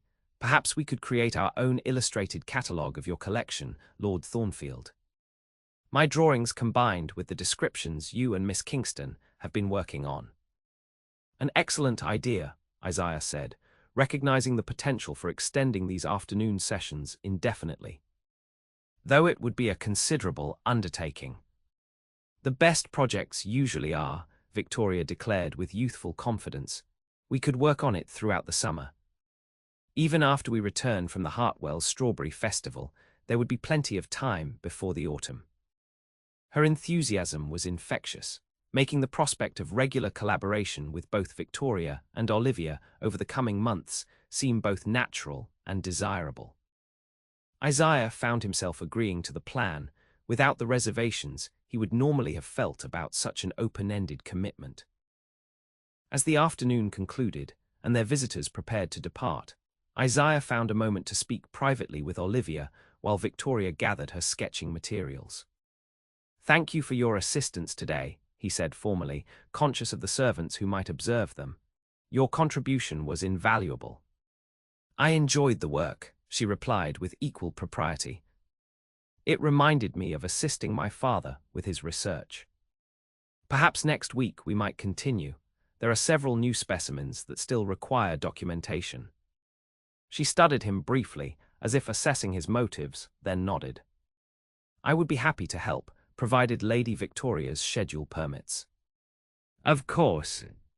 Victoria joined them, preventing further conversation, but the arrangement was established. As Isaiah watched their carriage depart, he acknowledged to himself that his resolution to maintain distance had thoroughly collapsed. Whatever danger Olivia Kingston might represent to his emotional equilibrium, he found himself unwilling to forgo her company. The question that remained, troubling him as he returned to the winter garden alone, was what he intended to do about these developing feelings, and what consequences might follow if he acted upon them. The following weeks brought increasing warmth as May blossomed into early June. London society entered its fullest expression, with balls, soirees, and garden parties filling the social calendar of the ton. Though the Pembrokes remained in half-mourning, their gradually expanding participation in carefully selected events kept Victoria happily occupied and Olivia constantly busy with arrangements. Despite this increased social activity, the Wednesday botanical lessons and Friday cataloguing sessions continued. Isaiah found himself structuring his week around these appointments, declining other invitations that might conflict with them. The joint project of documenting his collection had progressed steadily, with Victoria's enthusiasm for illustration occasionally flagging, but always reviving when a particularly interesting specimen captured her attention. More significant were the quiet conversations that developed between Isaiah and Olivia during these sessions, particularly on Fridays when Victoria inevitably wandered off to sketch whatever caught her fancy. In these moments of relative privacy, they had begun to share thoughts and observations more personal than either would normally express. You never speak of your mother, Olivia observed during one such conversation as they documented a rare fern she had cultivated. Yet you've maintained her garden with such care. Isaiah's hands stilled briefly before continuing their precise measurement of the frond. There is little to say. She was gentle. Too gentle for the world she inhabited. You mean too gentle to survive your father's disgrace? He looked up sharply, but found no judgment in her expression, only quiet understanding. Yes, he admitted finally. The scandal destroyed her as surely as if he had turned the pistol on her instead of himself. She simply took longer to die. You were left to bear it alone, Olivia said softly. The disgrace, the debt, the responsibility of restoring your family's position. That's a tremendous burden for anyone, let alone someone so young. I did what was necessary. The familiar phrase felt hollow even as he spoke it. You did more than that, she corrected gently. You transformed necessity into principle. Control became not just your method but your creed. The insight struck uncomfortably close to truths Isaiah rarely acknowledged. For a decade, he had prided himself on his rational approach to every aspect of life, finances, social connections, even his private garden, seeing it as strength where his father had shown weakness. Control is preferable to chaos, he said finally. In moderation, certainly. Her amber eyes held his steadily, but control that never relaxes becomes a prison of one's own making. Before he could respond, Victoria called to them from across the garden, eager to show a sketch she had completed. The moment for deeper conversation passed, but Olivia's observation lingered in Isaiah's thoughts long afterward. Control that never relaxes becomes a prison. He had built his life around maintaining absolute order in his finances, his social obligations, his emotional responses. Had that disciplined approach, initially necessary for survival, evolved into a constraint that now limited rather than protected him? The question took on new urgency as the date for the Hartwell's Strawberry Festival approached. Isaiah found himself anticipating the event with uncharacteristic eagerness, primarily because it would provide opportunities to observe Olivia outside the controlled environment of London society. In the more relaxed atmosphere of a country house party, Perhaps he would gain clearer understanding of his growing feelings and hers. The Hartwell estate lay 2 hours from London by carriage, a comfortable journey through the lush Kent countryside. Isaiah travelled separately from the Pembroke party, arriving at the imposing Georgian mansion mid-afternoon. Several other guests had already assembled, including families with marriageable daughters who eyed the eligible Earl of Thornfield with poorly concealed interest. The Pembrokes arrived shortly after, with Frederick leading the way and Victoria following, Olivia at her side. The difference in their appearance was striking. Victoria in a fashionable walking dress of pale lavender, her fair beauty enhanced by a matching bonnet, while Olivia wore a modest gown of grey-blue that, while well-maintained, had clearly seen previous seasons. Yet there was a natural dignity in Olivia's bearing that drew the eye despite her plain attire. Lady Hartwell greeted all her guests with genuine warmth, showing no distinction in her welcome between the aristocratic Pembrokes and their companion. She was a sensible woman who valued character above rank, a quality Isaiah had always appreciated in her. "Lord Thornfield, how delightful you could join us. I've seated you near Miss Kingston at dinner. She mentioned your shared interest in botany during a previous encounter. I thought you might enjoy continuing your discussions." Isaiah concealed his surprise at this arrangement. While companions were sometimes included at country house dinners, they were rarely seated near guests of rank. Olivia must have made quite an impression on Lady Hartwell for such consideration to be shown. "A thoughtful arrangement," he acknowledged. "Miss Kingston's knowledge of botanical classification is quite remarkable." The afternoon passed pleasantly with informal activities on the expansive lawns. Croquet for the energetic, comfortable seating under spreading oaks for those who preferred conversation. Victoria was quickly drawn into a group of young people her age, with Frederick maintaining benevolent oversight from a distance. This left Olivia momentarily unoccupied, a rare circumstance in her usual routine. Isaiah found her standing at the edge of the formal garden, admiring a particularly fine display of early summer roses. "Are you enjoying the country air, Miss Kingston?" he asked, approaching at a pace that would not appear overeager to observant eyes. "Very much," she replied with a genuine smile. "It reminds me of home, of Oxfordshire, though the Hartwell's gardens are considerably more elaborate than anything in our village." Lady Hartwell mentioned seating us together at dinner. "I confess I was surprised by such consideration." "As was I," Olivia admitted, "though perhaps less so after our conversation yesterday. Lady Hartwell found me in the library selecting reading material for Lady Victoria. We began discussing books, then gardening, and somehow proceeded to philosophy before we realized an hour had passed. She's a remarkable woman, interested in ideas for their own sake, regardless of their source." "Not unlike yourself," Isaiah observed. "You have a gift for meaningful conversation that transcends social boundaries." "Is that a diplomatic way of saying I forget my place, my lord?" The question held amusement rather than offense. "It's an observation that you create your own place, wherever you happen to be," he corrected. "A rare quality, particularly in a society as rigidly stratified as ours." She looked at him with surprise, clearly touched by the assessment. "Thank you, that's perhaps the kindest compliment I've received in some time." They walked slowly along the rose garden, maintaining a proper distance, but enjoying a rare opportunity for uninterrupted conversation. Isaiah found himself describing his own estate in Northumberland, the ancient stone manor house, the wild beauty of the surrounding countryside, the distinctive character of the northern people.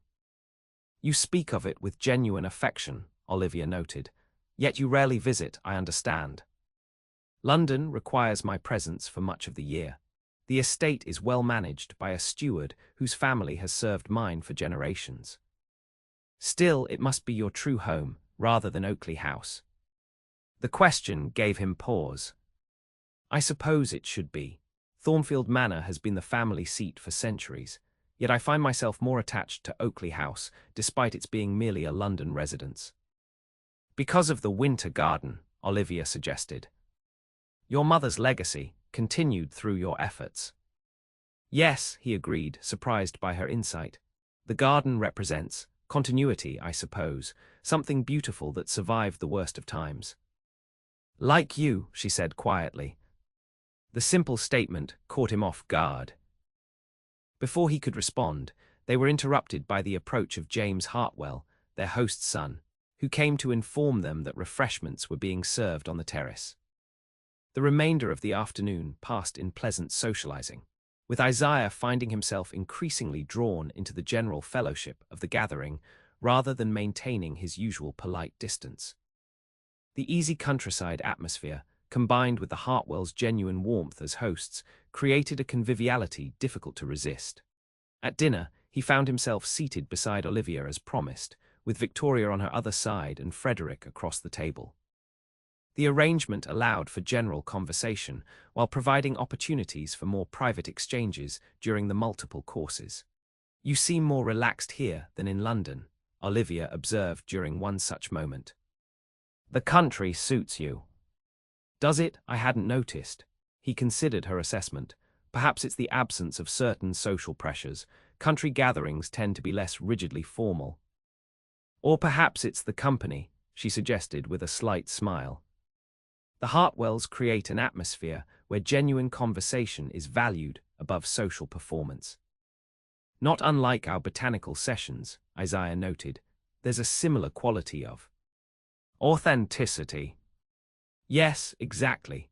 Her eyes brightened with pleasure at his understanding. Spaces where one can be oneself rather than what society expects. The insight resonated deeply. Isaiah had indeed found unexpected freedom in their Wednesday and Friday gatherings. Freedom to express thoughts and observations he would normally keep private, to reveal aspects of himself usually hidden behind careful social barriers. The realization that Olivia Kingston had created such a space for him, or perhaps had recognized his need for it, was both unsettling and profoundly moving. Their conversation continued through dinner, touching on subjects ranging from the latest archaeological discoveries in Egypt to the merits of various translation approaches to classical texts. Isaiah found himself repeatedly impressed by the breadth of Olivia's knowledge, clearly the result of her father's unusual approach to female education. Most men would find such erudition intimidating in a woman, he observed during the dessert course. Most men do, she replied with a rueful smile. It's a quality that has not enhanced my prospects, I assure you. Their loss, Isaiah said simply. The evening concluded with music in the drawing room, several young ladies displaying their accomplishments at the pianoforte. When Victoria was prevailed upon to perform, she insisted that Olivia accompany her, a duet they had been practicing in anticipation of the visit.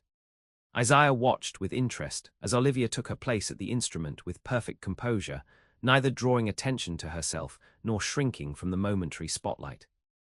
Their performance, a lively piece by Mozart arranged for 4 hands, was executed with genuine skill and evident enjoyment, drawing enthusiastic applause from the assembled guests. As the evening drew to a close and the party dispersed to their assigned chambers, Isaiah found himself reflecting on the day with unusual satisfaction. Something had shifted in his perception, both of Olivia Kingston and of his own capacity for enjoyment outside his carefully controlled existence in London. The following morning brought perfect weather for the Strawberry Festival itself, sunshine warming the extensive gardens without excessive heat. Breakfast was an informal affair, with guests appearing when they chose and selecting from a generous buffet laid out in the morning room. Isaiah, habitually an early riser, found himself among the first to appear. To his surprise, Olivia was already present, engaged in conversation with Lady Hartwell near the windows overlooking the strawberry fields where servants were preparing for the day's festivities. Lord Thornfield. "Good morning," Lady Hartwell greeted him warmly. "Miss Kingston and I were just discussing the historical significance of strawberry festivals. Did you know they date back to medieval times, celebrating the first fruits of summer?" "I confess I didn't," Isaiah replied, accepting a cup of coffee from a footman. "Though the tradition seems a pleasant one to maintain." "Indeed, and particularly appropriate this year, as our yield is exceptional. James has introduced new cultivation methods with remarkable results." Lady Hartwell turned to include Olivia in the conversation. "Miss Kingston was telling me about her father's experimental approach to plant breeding. Fascinating work." Professor Kingston was well ahead of his time in many respects, Isaiah agreed, noting Olivia's surprise at his knowledge of her father's title. Miss Kingston has shared some of his theories during our botanical cataloguing sessions. The conversation continued pleasantly until Lady Hartwell was called away by a housekeeper's question, leaving Isaiah and Olivia momentarily alone by the window. "You remembered my father was a professor," Olivia said quietly. "Most people dismiss such details about those they consider unimportant." "I consider nothing you tell me unimportant, Miss Kingston." The admission was more revealing than he had intended, but her pleased expression made him glad of the honesty. "Lady Hartwell has invited me to view their experimental garden this afternoon," she said, changing the subject slightly. "Apparently Mr. Hartwell has been working with plant hybridization, creating new strawberry varieties by cross-pollination. An interesting endeavor. Would you mind if I joined you? Such techniques might be applicable to certain specimens in my winter garden." "I would welcome your company," she replied with evident sincerity. "Mr. Hartwell's methods sound remarkably similar to experiments my father conducted." Their plans were made, creating a pleasant anticipation for the afternoon beyond the general festivities. As other guests began to appear for breakfast, their private conversation naturally concluded, but Isaiah carried a sense of satisfaction with him as the day's activities commenced. The Strawberry Festival itself proved a delightful affair. Long tables had been arranged beneath a canopy of white canvas in the fields, with smaller stations throughout the gardens offering different ways to enjoy the abundant fruit. Fresh with cream, baked in tarts, preserved in ice, even pressed into a sweet cordial. Victoria moved happily among her friends, with Frederick engaged in conversation with other gentlemen their age. This left Olivia temporarily free to pursue her own interests, a rare occurrence in her role as companion. Isaiah found her examining a display of different strawberry varieties, each labeled with its characteristics and origin. "Impressive diversity," he observed, joining her. "I count at least 8 distinct varieties." 12 actually, she corrected with a smile. "Though several are quite similar in appearance, the differences become apparent in taste and growing habits." "You're knowledgeable about strawberry cultivation." "My father maintained a small plot as part of his botanical experiments. Nothing on this scale, but enough to understand the principles." She indicated a particularly large, bright red specimen. "This variety was developed in France, I believe." "Note the distinctive conical shape compared to the rounder English varieties." Their conversation continued as they sampled different berries, comparing observations on flavor and texture with the serious attention usually reserved for wine tasting. Isaiah found himself enjoying both the fruits and Olivia's companionship with equal pleasure, a rare state of simple contentment he could not recall experiencing in years. As the afternoon progressed, they made their way to the experimental gardens where James Hartwell had agreed to demonstrate his hybridization techniques. The young man proved an enthusiastic guide, clearly passionate about his horticultural experiments and delighted to find knowledgeable listeners in Isaiah and Olivia.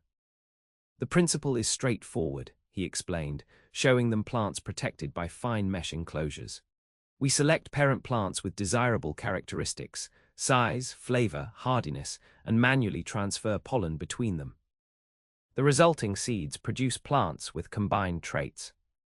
"How do you account for unexpected results?" Olivia asked. "My father found that offspring often exhibited characteristics from neither parent." James looked at her with increased respect. "That's precisely the challenge. We maintain detailed records of each cross and its results. After several generations, patterns begin to emerge, though many remain puzzling." The technical discussion continued as they examined various stages of the experimental process. Isaiah found himself impressed not only by James's knowledge, but by Olivia's intelligent questions, which revealed deeper understanding of botanical principles than many university-trained men he knew. As James was called away to attend to other guests, Isaiah and Olivia lingered in the experimental garden, discussing potential applications of similar techniques to ornamental plants. "The winter garden could benefit from such methods," Isaiah observed. developing specimens better adapted to the English climate while maintaining their exotic beauty. A perfect project for your scientific mind, Olivia agreed.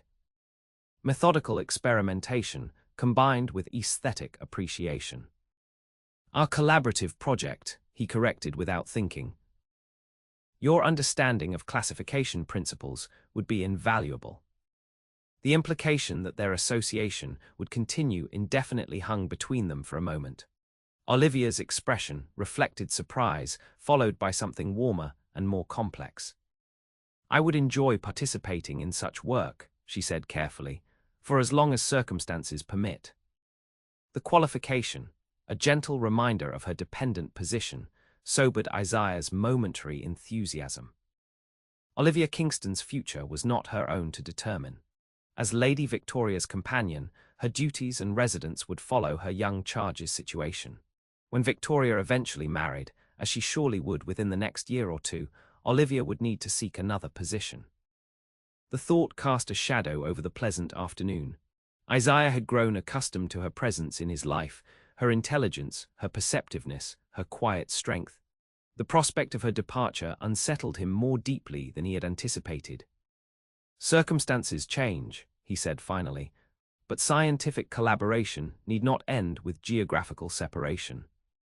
She looked at him questioningly, but before she could respond, they were interrupted by Victoria's arrival, eager to share her experiences of the festival and completely unaware of the significant moment she had disrupted.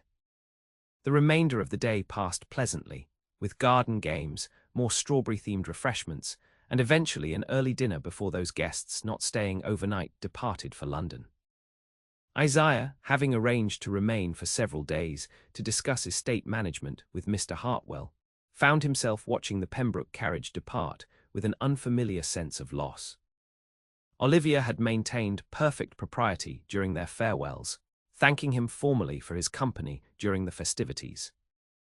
Yet something in her eyes as she bid him goodbye, a warmth, a question unasked, remained with him long after the carriage had disappeared down the tree-lined drive.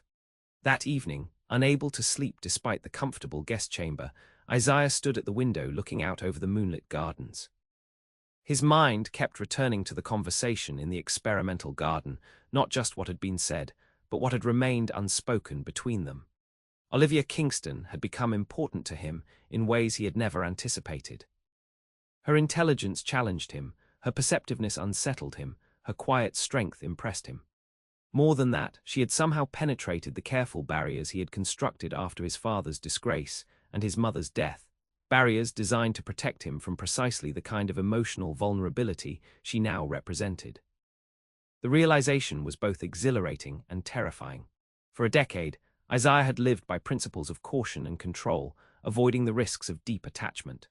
Now he found himself contemplating a woman whose circumstances made her entirely unsuitable as a countess, whose position in society existed far below his own, whose future was as uncertain as it was dependent on others' decisions. Yet the thought of losing her from his life, of returning to the controlled, orderly existence he had maintained before her arrival, left him with an emptiness he could no longer ignore. As dawn broke over the Hartwell estate, Isaiah came to a decision. He would not rush headlong into declaration or action, such impulsiveness had never been his nature, but neither would he continue to deny the growing attachment he felt toward Olivia Kingston. He would observe, consider, and when the time was right, determine whether she might share his feelings. The question that remained, troubling him as he finally sought a few hours' rest, was whether society would ever accept such an unsuitable match, and what price they might both pay if he pursued it. Isaiah returned to London 3 days later, his mind clearer about his feelings but less certain about how to proceed. The usual Wednesday botanical lesson loomed, and he found himself both anticipating and dreading the prospect of seeing Olivia again after the revelations of the Strawberry Festival.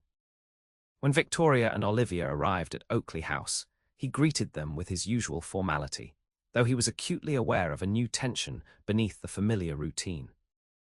Olivia seemed similarly affected, her customary composure slightly strained, her amber eyes meeting his with uncertainty before quickly looking away. The lesson proceeded as normal, with Victoria enthusiastically examining the night-blooming water lilies that had recently been added to the collection. As she sketched the floating blooms, Isaiah found himself standing beside Olivia near a display of tropical ferns. "You seem to enjoy the country visit," he observed, keeping his voice casual. "The experimental garden, particularly." "Very much," she agreed. "It reminded me of happier times, assisting my father with his work, discussing ideas freely without—" She hesitated. "Without the constraints of your current position," he suggested quietly. "Yes." She met his gaze directly then. "Lord Thornfield, I feel I must apologize if my manner during our visit was in any way inappropriate. I fear I may have spoken too freely, forgetting the proper distance between—" "Don't," he interrupted, surprising both of them with his vehemence. "Please don't apologize for being yourself. It's the quality I value most in our association." The word felt inadequate to describe what had developed between them, but any stronger term would have been improper in their current setting. Olivia's expression softened with understanding. "Nevertheless, I am aware of my position," she said gently, "and of yours. Some boundaries exist for good reason." Before he could respond, Victoria called them over to admire her sketch. The moment for private conversation passed, but Isaiah carried Olivia's words with him long after they had departed. Some boundaries exist for good reason. Was she warning him against pursuing his growing feelings, or merely acknowledging the social realities that separated them? The question remained unresolved as June progressed into July, bringing the height of the London season. The Pembrokes, now in lighter mourning, participated in selected events deemed appropriate for their status. Isaiah found himself accepting invitations he would normally have declined, primarily to secure additional opportunities to observe Olivia in different settings.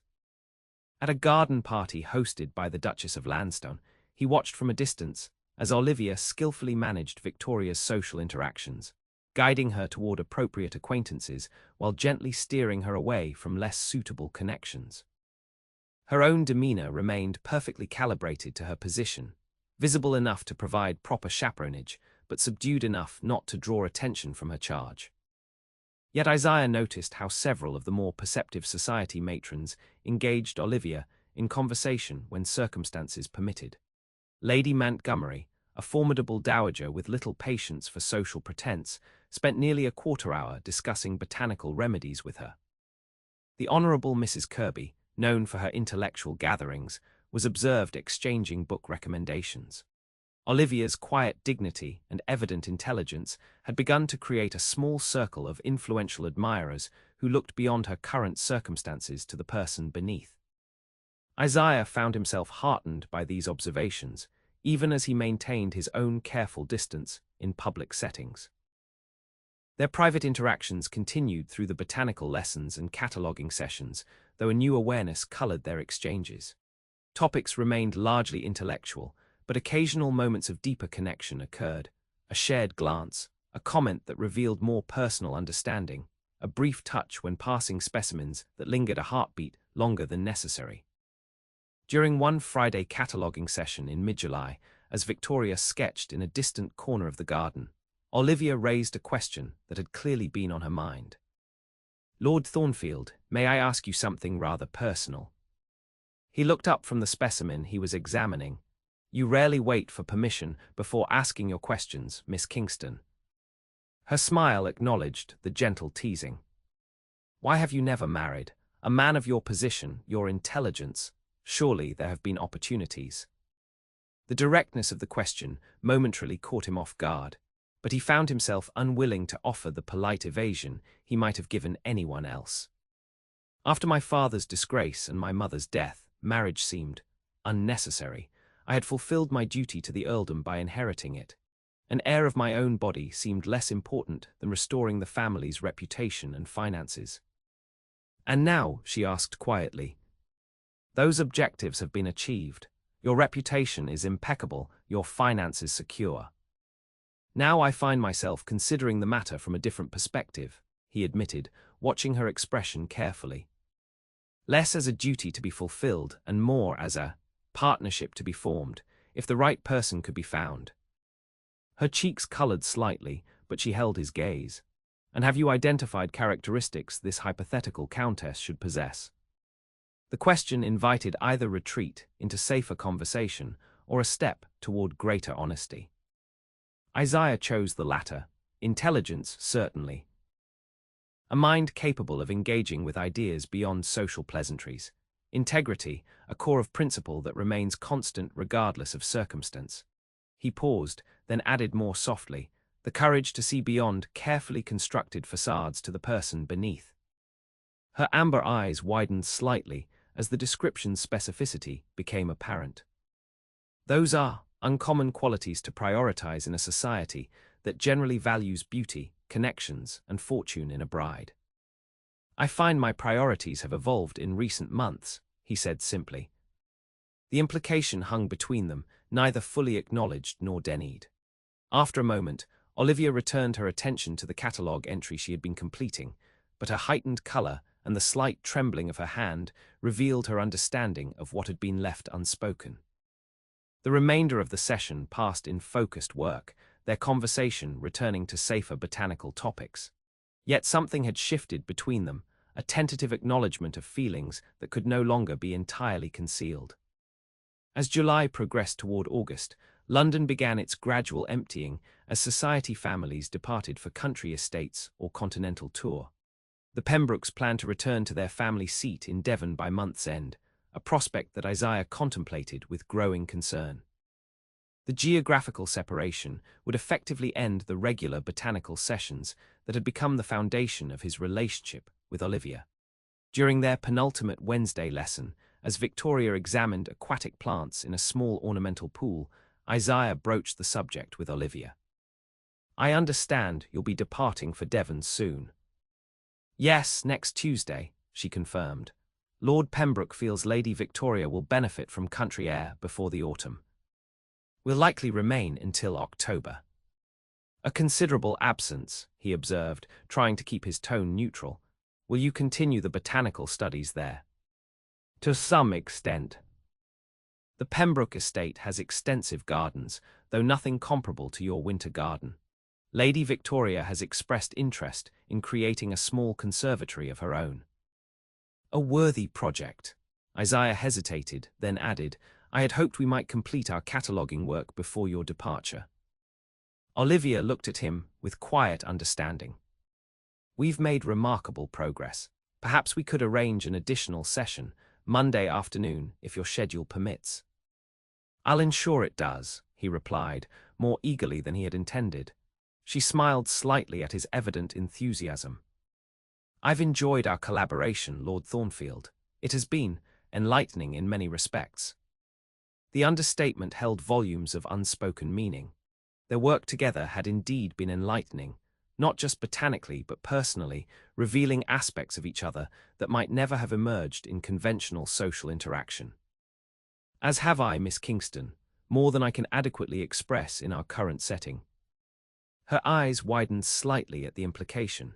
Perhaps Monday will provide opportunity for more comprehensive discussion. "I hope so."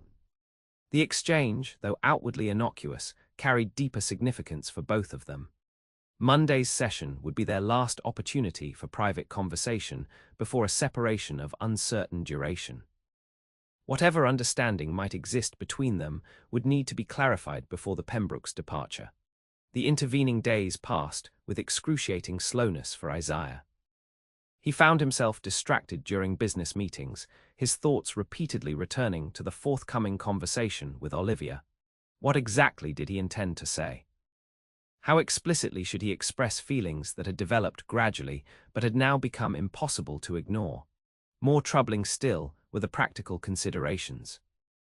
If Olivia reciprocated his feelings, and he believed she might, what future could they reasonably contemplate? Marriage between an earl and a companion would create a scandal regardless of her gentle birth. His carefully restored family reputation would suffer, as would her position with the Pembrokes, until such time as formal arrangements could be made. Yet the alternative, allowing her to depart without declaration, potentially losing her from his life entirely, seemed increasingly unbearable. Monday afternoon arrived clear and warm, the July sun bathing the winter garden in golden light. Isaiah had prepared carefully, ensuring the garden would be entirely private. Even Victoria's presence had been diplomatically arranged away. Frederick had agreed to take his sister shopping for travel necessities, allowing Olivia a few hours to complete the cataloguing work. She arrived precisely on time, her composure slightly strained as a footman escorted her to the winter garden. Isaiah waited near the central fountain, his own nerves unusually evident in his formal posture. "Miss Kingston, thank you for making time in what must be a busy period of preparation." Lady Victoria was surprisingly willing to shop without me, she replied with a small smile. I suspect she may be selecting some items she believes I would not approve. A convenient circumstance, nonetheless. Isaiah gestured toward the small table where their cataloguing materials were arranged. "Shall we continue where we left off?" They worked in companionable silence for several minutes, completing entries for specimens they had examined previously. The familiar routine helped settle their mutual nervousness, creating a rhythm that felt both productive and comforting. Finally, as the last entry was completed, Isaiah closed the catalogue and turned to face Olivia directly. "I believe our work is finished," he said quietly, "at least this phase of it." "Yes," she met his gaze, her amber eyes reflecting a mixture of anticipation and uncertainty. "It has been a most rewarding project." "The cataloguing, certainly," he agreed, "but I find myself valuing what has developed alongside it even more highly." "And what would that be, Lord Thornfield?" Her direct question invited honesty, even as her formal address maintained proper distance. Isaiah took a deep breath, committing himself to the path he had chosen. Understanding, connection, a form of companionship I have not experienced elsewhere. She nodded slowly. "I have felt it too. Though I have been uncertain whether my perception was accurate or merely wishful thinking." The admission gave him courage to continue. "It is not wishful thinking, Miss Kingston, Olivia. I find myself thinking of you constantly, valuing your insights, admiring your strength, and wishing for your company even when propriety suggests I should not." A flush of color touched her cheeks, but she held his gaze steadily. "Such feelings, while flattering, present considerable complications given our respective positions." "I am well aware," he acknowledged. "The difference in our social standing, your employment with the Pembrokes, the expectations society places on someone of my rank, all create obstacles that cannot be dismissed lightly." "Then why raise the matter at all?" she asked softly. "Why not allow me to depart with our association undefined?" "Because I find I cannot bear the thought of losing you from my life," Isaiah admitted, the words emerging with unexpected emotion. "The prospect of returning to existence as it was before you entered it seems unendurable." Olivia's composure faltered slightly, revealing the depth of her own feelings. "What are you